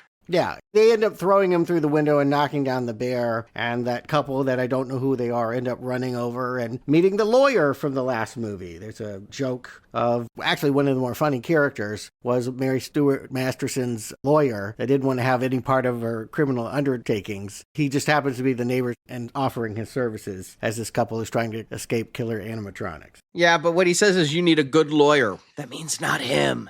I don't know, he seemed pretty good to me. He had ethics. I trusted him more than the people around him. But yes, in the end, everyone is going to descend on Mike's house. The climax is all headed towards get him back to Mike's house. Chica, or rather the Marionette, has walked Abby back there, and cracks like an egg, and the Marionette busts out and possesses her. And boy, when Vanessa finds her, that is the creepiest moment in the whole movie. I've got to say, possessed Abby with her limbs flailing and her eyes glowing and that leer on her face as she cackles. Yeah, unnerving. It was very Evil Dead is what I was getting out of it. It was really giving me a Sam Raimi vibe. And the build up with the Faz talker, speak and spell, luring Vanessa into the room, all of that really good stuff, actually. And Mike stops this madness by arriving and using that music box. Skeet Ulrich randomly had asked him to leave it at the original restaurant as some kind of token, eulogy, like what people do on grave sites. But it does have the power to put Charlotte back to sleep. It was made for her as a baby to go to sleep. And so Vanessa is quickly brought back to life. And I do know that some of my audience had problems with that. They were screaming, she should be dead. They didn't like the fact that the kid got restored. My audience went the other way. When she was restored, Mike closes the music box and somebody in the back goes, "Why'd you turn it off?" And so I think that they were fine with that, but by stopping the music box, he knew that the Marionette, Charlotte, was going to attack again. The last part of the movie, yes. You can anticipate that because, yes, Mike does not leave the music box. But it would be annoying, right? That's why he closes it, because I don't want to hear that tinkling of the whole rest of the scene when we have Michael come back in. He finally lays out what could already be guessed by just about everyone watching the film. He is the son of Lillard and created FazFest so that he could have these robots come in there and kill everyone. And Vanessa makes, a half-assed attempt to try and talk him down from this, that we could be normal, she's trying to be normal. Again, it makes you wonder about how participatory she was in the killings. In the flashbacks, we've only seen her with the yellow rabbit. This is all a retcon, that there's this son character. So I don't know why he's more loyal to Dad, but he says some of the things that the dad said to her in the dream. You're his property, you have a purpose, you need to do this. And yeah, he would have basically sicked the toy animatronics on all three and killed them. But yes, this is the big cheer moment. Boy, when the old characters with the ghost kids inside of them come and rip out their counterparts, the crowd is wild. It is the biggest reaction I've heard in a movie theater since 2019 when Anthony Mackie told Chris Evans, on your left, the portals opened and the Avengers assembled in Endgame is the last time I heard such uproarious shouts of approval at the screen. Well, I mean, that was 12 movies of build-up to that moment. Here we're a movie and some in to a moment where if you're not into the lore, this doesn't mean anything to me. Right. But to reframe it for the kids, they've been playing this game their whole life. So it is as built up in their minds. When you hear Foxy singing that song, da-dum-dum-dum-dum, I don't know what it is. It means something to this generation. They love it. A lot of things happen in this final scene that I feel like if you're not plugged into the lore of the games, it's just going to go over your head and feel like it's landing with a thump. I mean, Mike basically telling Vanessa to pound sand. I mean, I know this character from this movie and the previous movie, but this feels very out of character for him. Like, for him to just be like, I'm done with you, get out of here. It's very weird. It's very abrupt. This whole ending is very abrupt. I just don't feel like a climax occurred. I know the 4 original animatronics showed up and ripped apart the new animatronics, but that happened in like 15 seconds. It was very fast. And then Jeremiah appears and is like, well, we left the place now. That means the guy we've been holding there spiritually is going to be stronger and free. But he does say we're going to heaven. This is why I said it's embracing Christianity. He's like, we'll see you in heaven, but don't get there too fast, Abby. Enjoy your life. We have to now go because we've been dead a long time. And I'm expecting now the climax of the movie to begin. I know we just had a triumphant moment, but I don't feel like we've had a climax yet. And guess what? I'm going to go home blue-balled because there's no climax coming. I definitely felt served by watching the old good robots with the ghost children ripping up the Marionette's puppeteered animatronic versions of them. I think there's been action for the last 40 minutes, actually. I feel like either the Marionette needs to go down or Afton needs to rise. They're telling me Afton is rising. So this is the only time in the movie I checked my watch. Is I'm like, I feel like this has been going on forever. And now we're at the climax. And I check. I'm like, wait, I know this movie's only an hour, 43 minutes. There's no climax. I'm going to split the difference on that because I feel like there was enough of a climax here for me to be like, okay, great. But I was also a little bit afraid that it wasn't. And when the credits came up, I was like, oh, thank God. Thank God we're not going into one more act of this. Because even though it leaves me with questions that I don't know that I want the answers to, I was happy that this was finally over for this ride. Well, Faz Fest is safe. The characters that were going to go in there and kill everyone have been disabled, and Michael, in trying to run away, was taken down by Jeremiah, so there is no one to do any more harm to anybody. The villains have been vanquished, and the anti-heroes have also been vanquished. The ghost kids have also, gone off to heaven or wherever they're going and left those bodies. It should all be done, except if you paid attention to that musical cue. He shut the music box, and that means that Marionette's not dead. When they walk away from Vanessa, and I get that you failed to mention that you had a brother and that you, as a family, lured kids to their death, I could understand why you would not want to get kissy face with Vanessa in this moment. But you mentioned Evil Dead. It's a real Evil Dead moment when Marionette zooms up behind her and possesses Vanessa, and we see those glowing eyes. We know what part 3 will be about. Yeah, I mean, it's a resolution to this situation. It's not a finale to the problems that are happening. And if we were to attack this movie for that, we would have to attack Minnie. Right? That's just the way movies are made now. One kid even screamed out, see you in 2 years. They know the drill. They know what this is. Movies have become television with longer gaps between episodes. There is some level of differentiation, though. I still feel, even if you leave lingering stuff, a movie needs to be a individual experience. Faz Fest was saved. That was the button put on this. They saved Faz Fest, the town is saved, and all the characters are, with the exception of what we're going to see in the mid-credits, and, what we see with Vanessa, all the evil has been vanquished. Yeah, I mean, I suppose from a point of view, our main character, Abby, is safe now, and that's the resolution to this particular story. And she had to say goodbye to her friends. She got that closure, right? She at least got to see one of them, the one that probably aged the least, and, get teary and say goodbye. And now she won't be obsessed with that and won't need to make mechanical versions of them. She has the real ones lying in her living room. Despite the fact that this movie opened by saying, stick around till the very end, and Stuart texted me and said there's something at the very end, so I was staying put, my theater audience was done. They were going for the door, and I'd say a third were out the door by the time the mid-credit sequence started, and then a whole bunch of people ran back in from the hallway to see what was going to happen. Yeah, I got the sense that people wanted bathroom breaks and check their phones and, an hour, 40 minutes is a long time for some people to go without engaging with their electronics. You mean your audience wasn't checking their phones during it? They were checking their phones the entire movie for me. Now, I didn't see a lot of that, but, I wasn't looking either. So what do we get here with this mid-credit scene? It's characters we don't know. It's new characters, but they're at the original Freddy's with the river.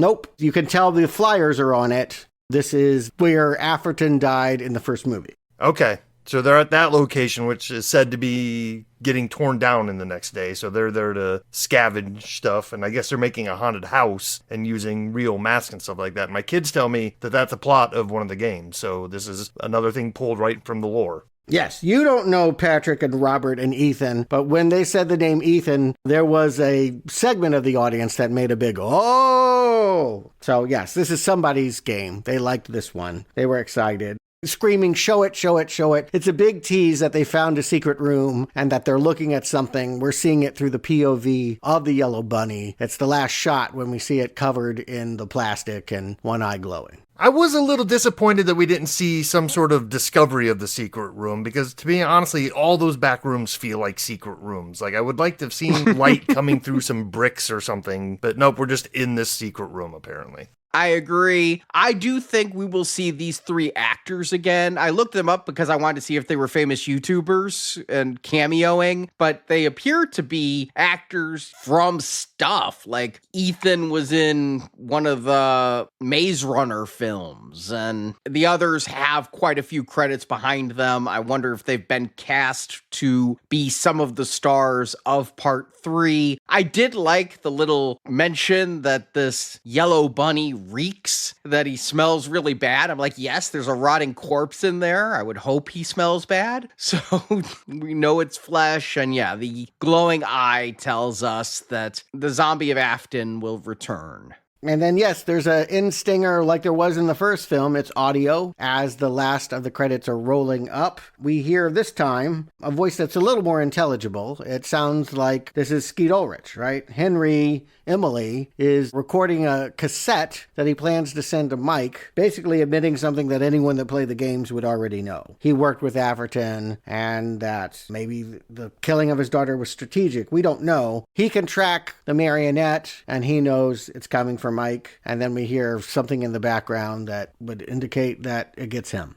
No more Skeet Ulrich for the sequel. Well, I guarantee Skeet Ulrich is coming back for the sequel for flashback scenes, but you would think that when Henry met Mike and gave him all the story on Charlotte, he might also go, oh yeah, I built those animatronics, I knew William well, Billy and me, we were friends. Well, he did. I mean, again, he talked about his ambition, and he talked about the devil sitting across from him, so he was saying it without saying it.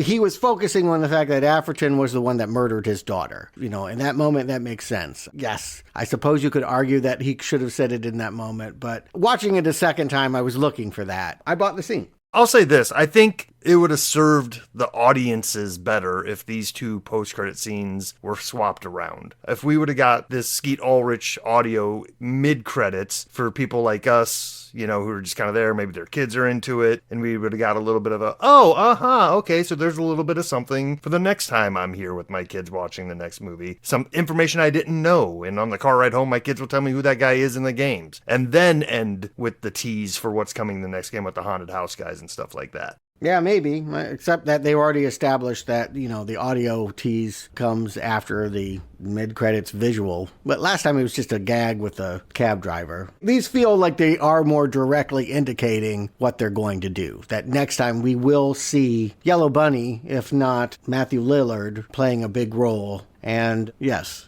they're not done with the Marionette. They may be done with Charlotte. Yeah, and Matthew Lillard, I did read, was signed to a 3-picture deal. So, again, there will at least be flashback scenes, maybe rotted zombie head scenes with him in makeup. And yeah, I was surprised. Again, Matthew Lillard said at the end, stay till the very end. And me and a group of 5 did. Everybody else filed out during this. I was shocked at how few people stuck around till the end. And yet, I feel like they weren't trying to run away from the movie. They had been served, they enjoyed it, and they were hanging around talking about it and, holding up their popcorn buckets. It was pretty clear that they were happy with what they had just seen. Oh yeah, like I said, my audience was cheering and applauding. Huge applause as credits rolled. I'm calling them dumb. I'm saying they're stupid. They left. They missed part of the movie. I'm calling them out. They enjoyed it. They would have eaten this shit up. And they left. That's what I'm saying. They should have known better, is what you're saying. Yes. They didn't want to sit and watch those boring credits, and I can't blame them. They'll watch it again when it streams next week, and they can fast forward to the good part. Or they'll just search it on the way home in the car and see exactly what we saw, but somebody's already recorded it and uploaded it. Yeah, it's probably on TikTok right now. Justin Stewart, do you recommend Five Nights at Freddy's 2? Justin. I think I've been pretty obvious with my flabbergastedness at this franchise, I guess, if I'm going to make up a word. Like, I have to just admit that this is not aimed at me, it's not for me, and therefore it's not grabbing me. But that doesn't mean I can't sit here and try to enjoy it for what it is. And I try to meet it at its level, like Stuart likes to do a lot of times. And if I'm going to do that, I will say that this movie franchise is doing some stuff right. They're taking a very popular product that these younger generations have been into and love and putting it on the big screen. And they're doing it with some degree of love behind it. The original creator behind this, it's not like it's just a sick money grab by some corporation. I mean, I know it is making money, but it doesn't feel like it's exploitative of the original material. It's actually embracing its fandom in a way that I think is a win in modern day movies, because you don't see that an awful lot. So many things are sequels of this or retellings of that and whatever. Like I said up top, this is the one movie that both of my kids actually wanted to go see opening weekend at a theater. That's an accomplishment. That right there is an accomplishment in 2025. So while I can admit this movie is not for me and I don't necessarily enjoy it, I can admit that they're putting effort into it. They are getting people who can act. They're putting time and effort into the special effects, and they're definitely following the lore that is laid down by this game, albeit lore that I'm not aware of and I don't think I could get into if I sat down and tried playing these games. So I just have to admit that I'm kind of on the sidelines here with this franchise. But if I have to look at it as a movie and a standalone story, I feel underserved as just an audience member. I feel like they put a bunch of stuff on screen and they went from A to B and it does end, but all that stuff in the middle, I just don't know that I care about. So much of it, every scene, every plot line has ties to something that happened off screen in a video game years ago. And some of that is fine, but too much of it just makes it feel like a door that I can't squeeze through and enjoy it on a level with everybody else who's enjoying it. So I can't say that I don't recommend this, because if you're a fan of this franchise, you're going anyway, and you're probably excited you've already seen it. But I will say this, I enjoyed this one more than the original, and I think they made improvements from the first time out. So knowing that we're going back at least one more time, I can't say I'm excited, but I'm interested to see if they keep improving bit by bit, and if they start showing some of this lore on screen more than just assuming that I'm coming in with the knowledge of it. So I'm going to save my overall feelings of this until we get some sort of resolution on this, but for now, I'm going to give this one a mild recommend. That's a recommend. Yep. And curious, Justin, I'd like to know, what did your kids think? They both dug it, but the conversation in the car afterwards is all about, oh, because of this and this game and this and that game and this guy did that, and it wasn't really about the movie. Yeah, I connect with that. Stuart. What I picked up in this movie is the big theme was fixing things, right? Mike was trying to fix up a house, and Vanessa was trying to fix her nightmares. Abby was trying to fix her friends and build robotics. And the creators that have a giant $100 million franchise are trying to fix something that people want to consume, but just wasn't very good last time. And that seemed to be the popular sentiment. Again, with my audience last time, there was no cheering, there was no talking to the screen, there was no fun. We were all confused and underwhelmed and just felt like there was a better movie that got lost in a fun, subversive idea. As a former Chuck E. Cheese showbiz employee, I really wanted to love it, and I just walked away going, what a mess. And here, I think they fixed it. I really do think that so much has been addressed. It's not boring anymore. It's easy to watch and mostly easy to follow. Yes, some things happen and kind of go by fast. I'm going to quote another audience member. He was like, yeah, there were plot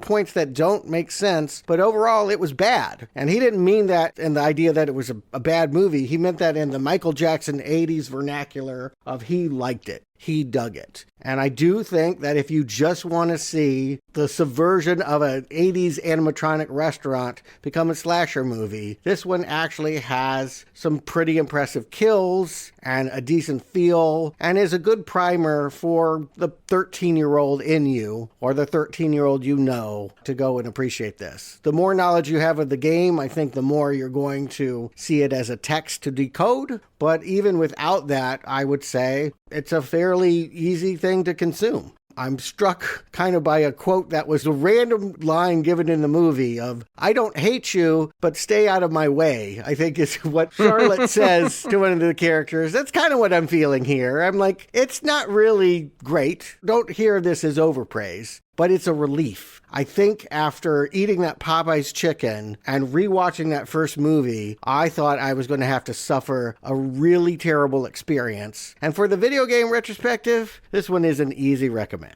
From what I've been reading online, the Five Nights at Freddy's games got more interesting as they went. It started as that small indie game, the first one was, and by part 3, they were crafting a deep mythology and characterizations that really started this mass media craze. Or, as Wayne Knight's Mr. Berg might say, some of you have been swept up in the stupidity. And God knows my audience was swept up in the stupidity. I sat there dumbfounded while people around me cheered and hooted, and I realized something. This is just another Minecraft chicken jockey. It's fan service that only works for people already in the cult. Thankfully, no one in my screening threw an extra large popcorn in the air while filming it for TikTok while the old animatronics came and beat up the new animatronics, but I bet we're only a couple days away from people doing that and making it an extreme meme. But while these 20-somethings lose their shit over how great they think this movie is, I'm not losing my shit over anything. I'm not swept up in their stupidity, nor am I abhorring this film. I do think part 2 is better than the first. A little bit. It flows slightly better. There's just less logical confusion. We had very valid questions last time about how many kids were killed, how many ghosts are there, where does this all fit together, why is the animatronic killer hanging out at parks? Josh doesn't spend half this movie literally asleep worrying about characters we'll never meet. So, yeah, this movie goes down better than trying to drink gasoline. But only a little bit. I mean, the script is still incredibly freaking lazy. Characters have no motivation. Why is Mr. Berg such a dick? I don't know. Why is Michael trying to resurrect Charlotte and not just resurrect his dad? I don't know. Why didn't the ghost talk to Abby when she went but had a Fazzbear assemble moment later? I don't know. This film has the I want to see what's going on inside your head joke. The first time it's great, they repeat it. And I'm like, can someone get Scott Cawthorn a new GitHub login? Because he needs to close down Final Draft and get back into Visual Studio. And I think this is one of the most lazy non-endings to a film I've seen in a long freaking time. When it felt like the climax was about to come, the credits rolled. This movie lacked in Act 3 because they want us to pay for another ticket to see Act 3. But here's the whole thing. I'm tempted to recommend this movie. A recommendation is not me saying I like it. It's making me say I think that the film succeeded and you'll like it. That's recommending, is you will like this. God knows my audience loved the movie while I sat there unmoved. And I didn't hate the film despite its massive, obvious flaws. So I guess if it's, I think you'll like this, that would be a recommend. But you know what? You shouldn't like this. You should ask for more. Mr. Berg is right. Don't get swept up in the stupidity. Rise above this. Don't throw your popcorn when the chicken jockey comes on screen just because people online are doing it. And don't watch this movie. Not recommend.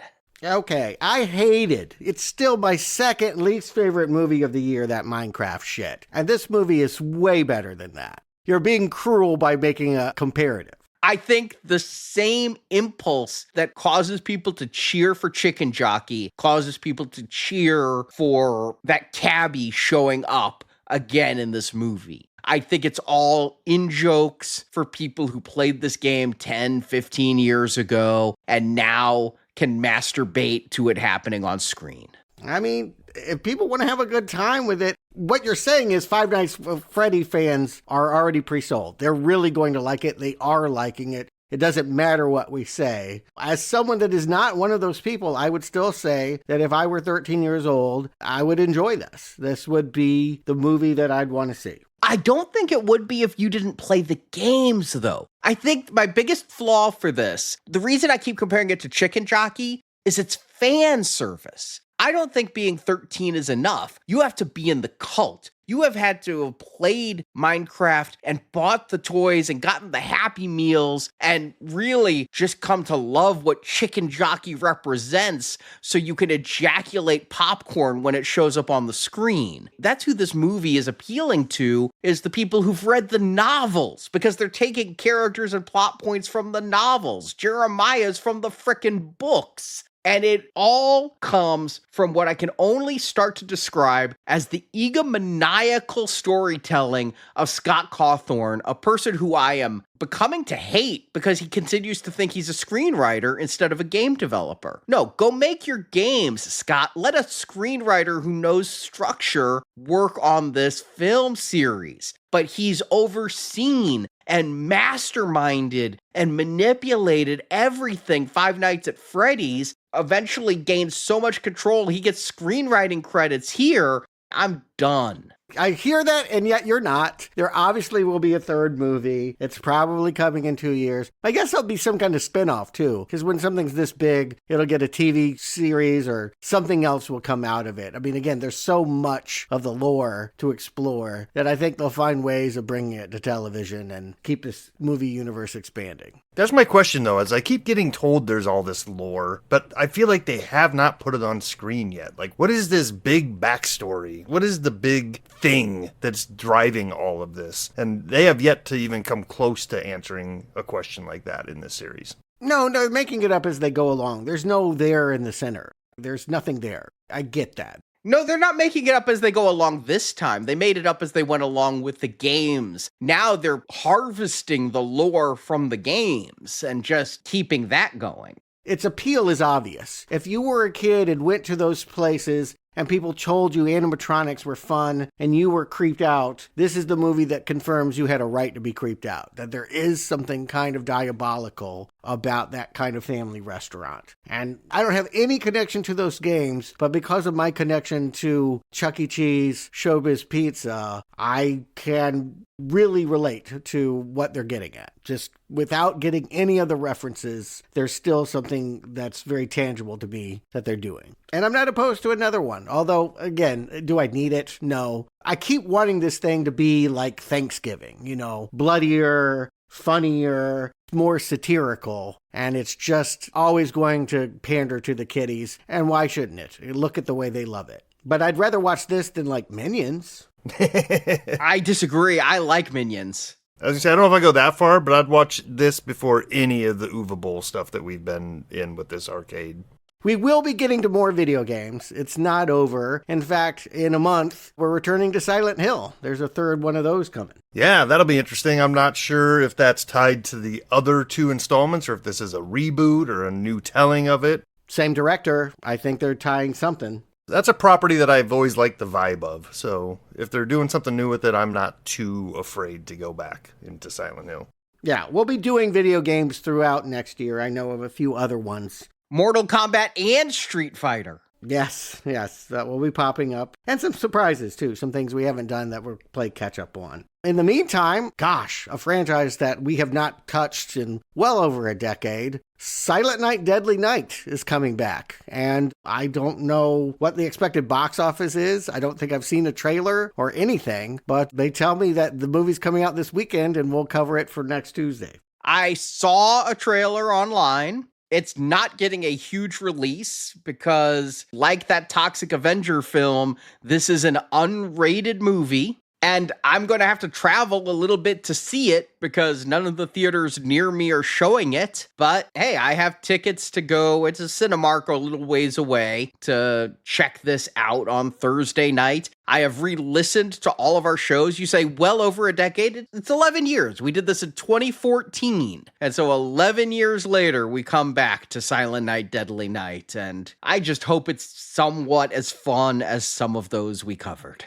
Indeed. And same wishes for what we're starting on this Friday. We are headed to the Amazon River with J-Lo and Ice Cube and John Voight and beginning our Anaconda retrospective for silver level donors. I hope you can join us for that. I don't know what I'm in for. I've seen none of these films. It is going to be a beast of a donation drive, isn't it? Mm-hmm. Crocodiles, alligators, killer birds, lions, tigers, you name it. The animals are attacking, and we'll be getting our fill of animal-human violence. Yes, this donation drive opens this week. You can donate now, and here are the levels and the movies. For silver level donors, $10 or more, we usually do 5 films. You're going to get 6 this time around because the Anaconda is in 6 different movies, counting the new reboot that's coming out, or spoof? Is it a spoof? Is it a reboot? It's like a meta sequel. It's kind of like the Human Centipede 2 to the Human Centipede 1, where in Human Centipede 2, Human Centipede 1 was just a movie. That's what they're doing here with Anaconda. So we will be doing 5 Anaconda trips starting this Friday, and then many moons from now, you'll also get the review of Lake Placid versus Anaconda, the crossover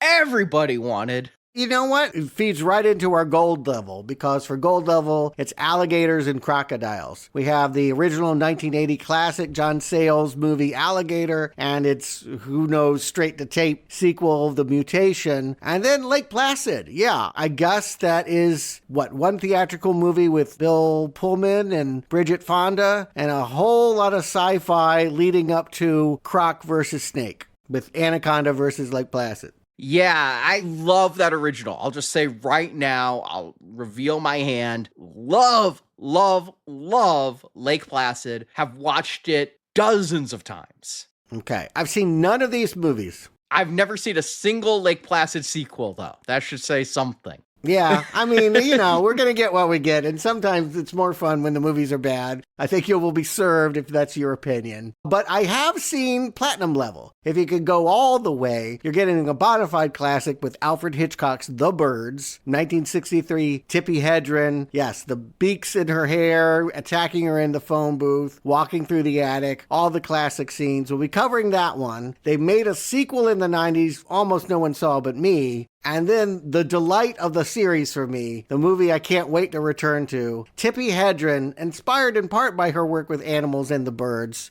bought and brought into her home 150 wild cats, untrained, and tried to make a movie with them and her children. And things went very, very, very bad. It's called Roar, and we will be roaring about that at the very end of the donation drive. All I will say is they were able to save Melanie Griffith's eye. And then we do have some retrospectives coming back from the grave, in fact. 28 years later, The Bone Temple is opening in January. I have seen trailers to it. It is much more a direct sequel to 28 years later than I expected, given that it's coming from a different director. I thought it might actually just be an anthology story, but no, it's picking up right where 28 years later left off. We knew Bone Temple was coming, so we are picking up our 28 years later retrospective series. Yeah, we've only covered days and weeks. What's years look like? That first years later movie came out last summer. The new one's out in January. We're doing both. So you can get 21 bonus shows because we did 28 days and weeks later when World War Z came out. So we'll add World War Z to that donation level. 21 bonus level shows at our rage level of podcasts for $45 or more, or for $55 or more. Don't be a strangers. Yeah, we covered a few years back home invasion movies, one of my favorite subgenres of the horror genre. And The Strangers is, a bona fide classic. The original, love that film. They made a sequel, and then it kind of sat dormant, and now they've allowed Rennie Harlin to remake the original and expand upon it. And he has a new trilogy that will wind up in February. We'll cover all three then. And then we are bringing back a couple more zombie series from the archive that we did when we did 28 years later. You know, I actually saw Five Nights at Freddy's 2 at the Monroeville Mall, where they shot the original Dawn of the Dead. And they're tearing that mall down. This was my last chance to see this mall. The property has actually been bought by Walmart, and they're tearing the mall apart.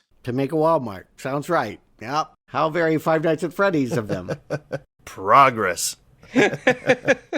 So you can hear all of the Night of the Living Dead podcasts. There were 9 of them counting the official remakes. And the Return of the Living Dead podcasts. There's 5 more of those. So a total of 40 bonus podcasts are available. You can find all the details on how to donate at nowplayingpodcast.com/donate. And before we leave, I want to give some shout outs to our donors who have just been great supporters on our Patreon or our Podbean. I'm going to start with Zach G, Nitch, Grand Canyon. Every time I think Grand Canyon, I always think of like that 90s movie that tried to be The Big Chill and wasn't. I think of the actual Grand Canyon, pretty cool.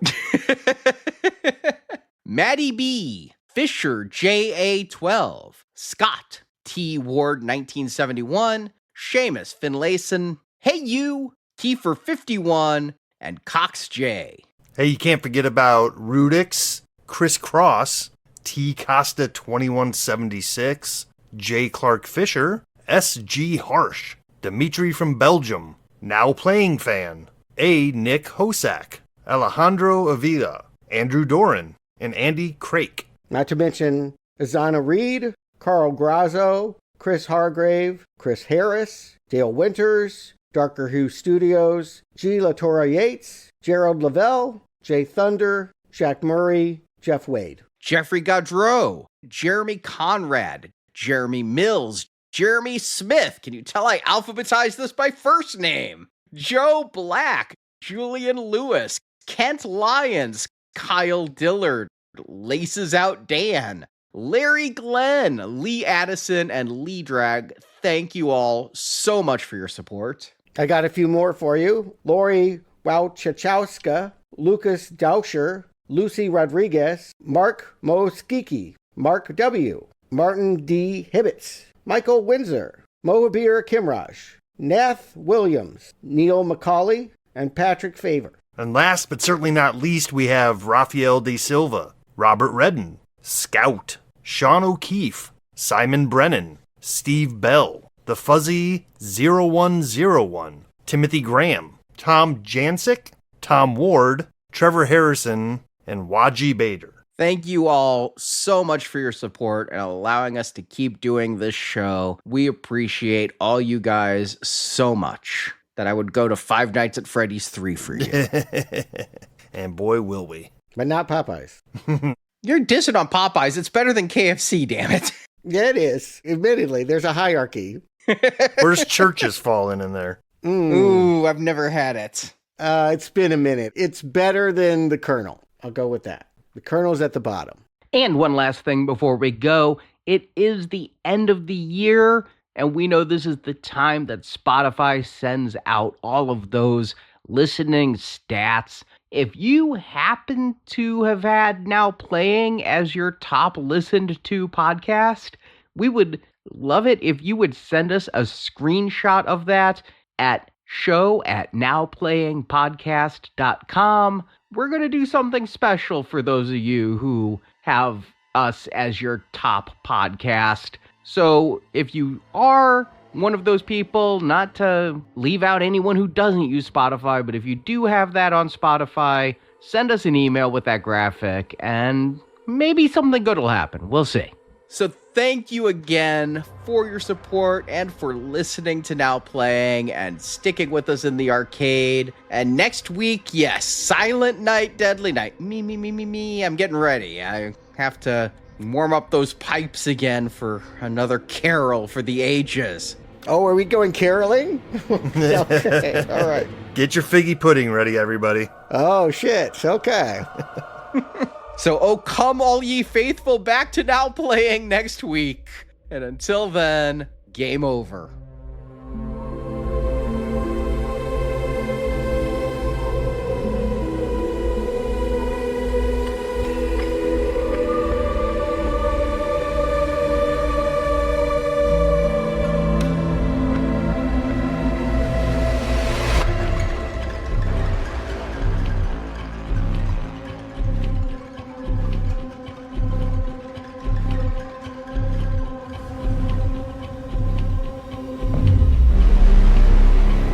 I will catch you on the flip side. Hopefully. Thank you for listening to this episode of Now Playing Podcast. We hope you've enjoyed the show. Had a lot of fun tonight. Thank you for playing with me. Come back to NowPlayingPodcast.com each week for another new movie review podcast. There's a larger conversation that needs to happen here. And in the NowPlayingPodcast.com archives, you can find reviews of other video game movies, including Resident Evil, Max Payne, The Wizard, King of Fighters, Angry Birds, Assassin's Creed, Need for Speed, Postal, Silent Hill, Tekken, Pokemon, Sonic the Hedgehog, House of the Dead, Ratchet and Clank, Blood Rain, In the Name of the King, Gran Turismo, Hitman, Dead Trigger, Far Cry, DOA, Dead or Alive, Dungeon Siege, and more. I think we've come pretty far, considering what we've been through. Also at our site, you can find hundreds of other movie reviews, including Star Wars, A Nightmare on Elm Street, Independence Day, the Avengers films, Back to the Future, Batman, Superman, The Fast and the Furious, and more. We're going to have so much fun together. Do you want to continue? Insert money now to keep playing Now Playing.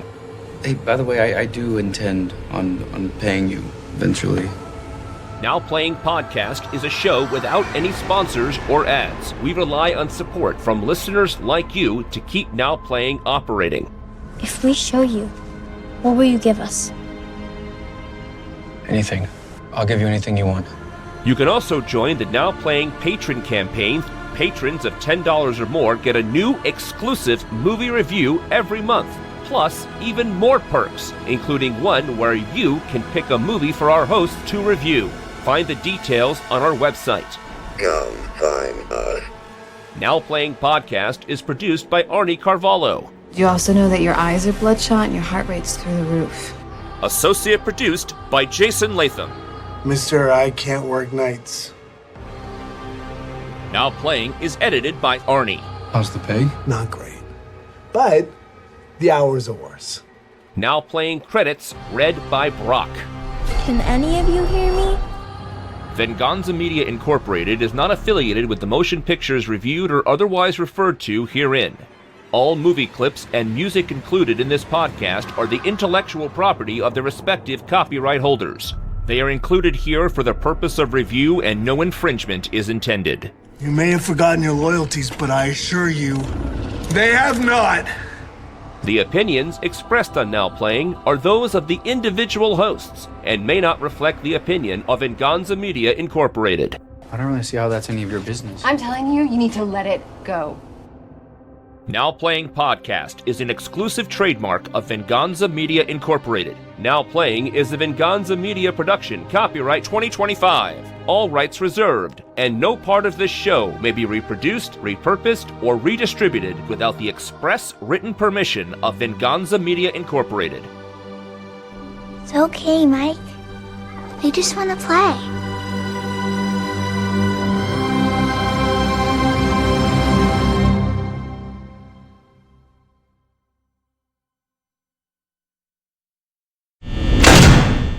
This is the first time I've seen her in a decade, and the last time she was playing with Teenage Mutant Ninja Turtles. Hey, we watched Expendables 4 2 years ago. Oh, God, that's right. Oof. Yeah, I'm not sure which is more humiliating. I'd rather be the voice of the chicken, actually, than have a love scene with Sylvester Stallone. I think she was making love to Jason Statham. Oh, you're right. You're right. But I don't know if that's better. I was gonna say, I don't know if I go that far, but I'd watch this before any of the Uva Bowl stuff that we've been in with this arcade. I agree. Yes, I think this is better than Uva Bowl, but worse than Minions. I like all the Despicable Me films so much more than this. There's cleverness to them. All of them. You're shocking me that you would even watch them. Wow. Were you babysitting a kid? No. Okay. My point was that this is something that made for an audience that I'm not, and I enjoy it more than all of that animated stuff that makes a ton of money. God, the Super Mario Brothers thing that's coming back.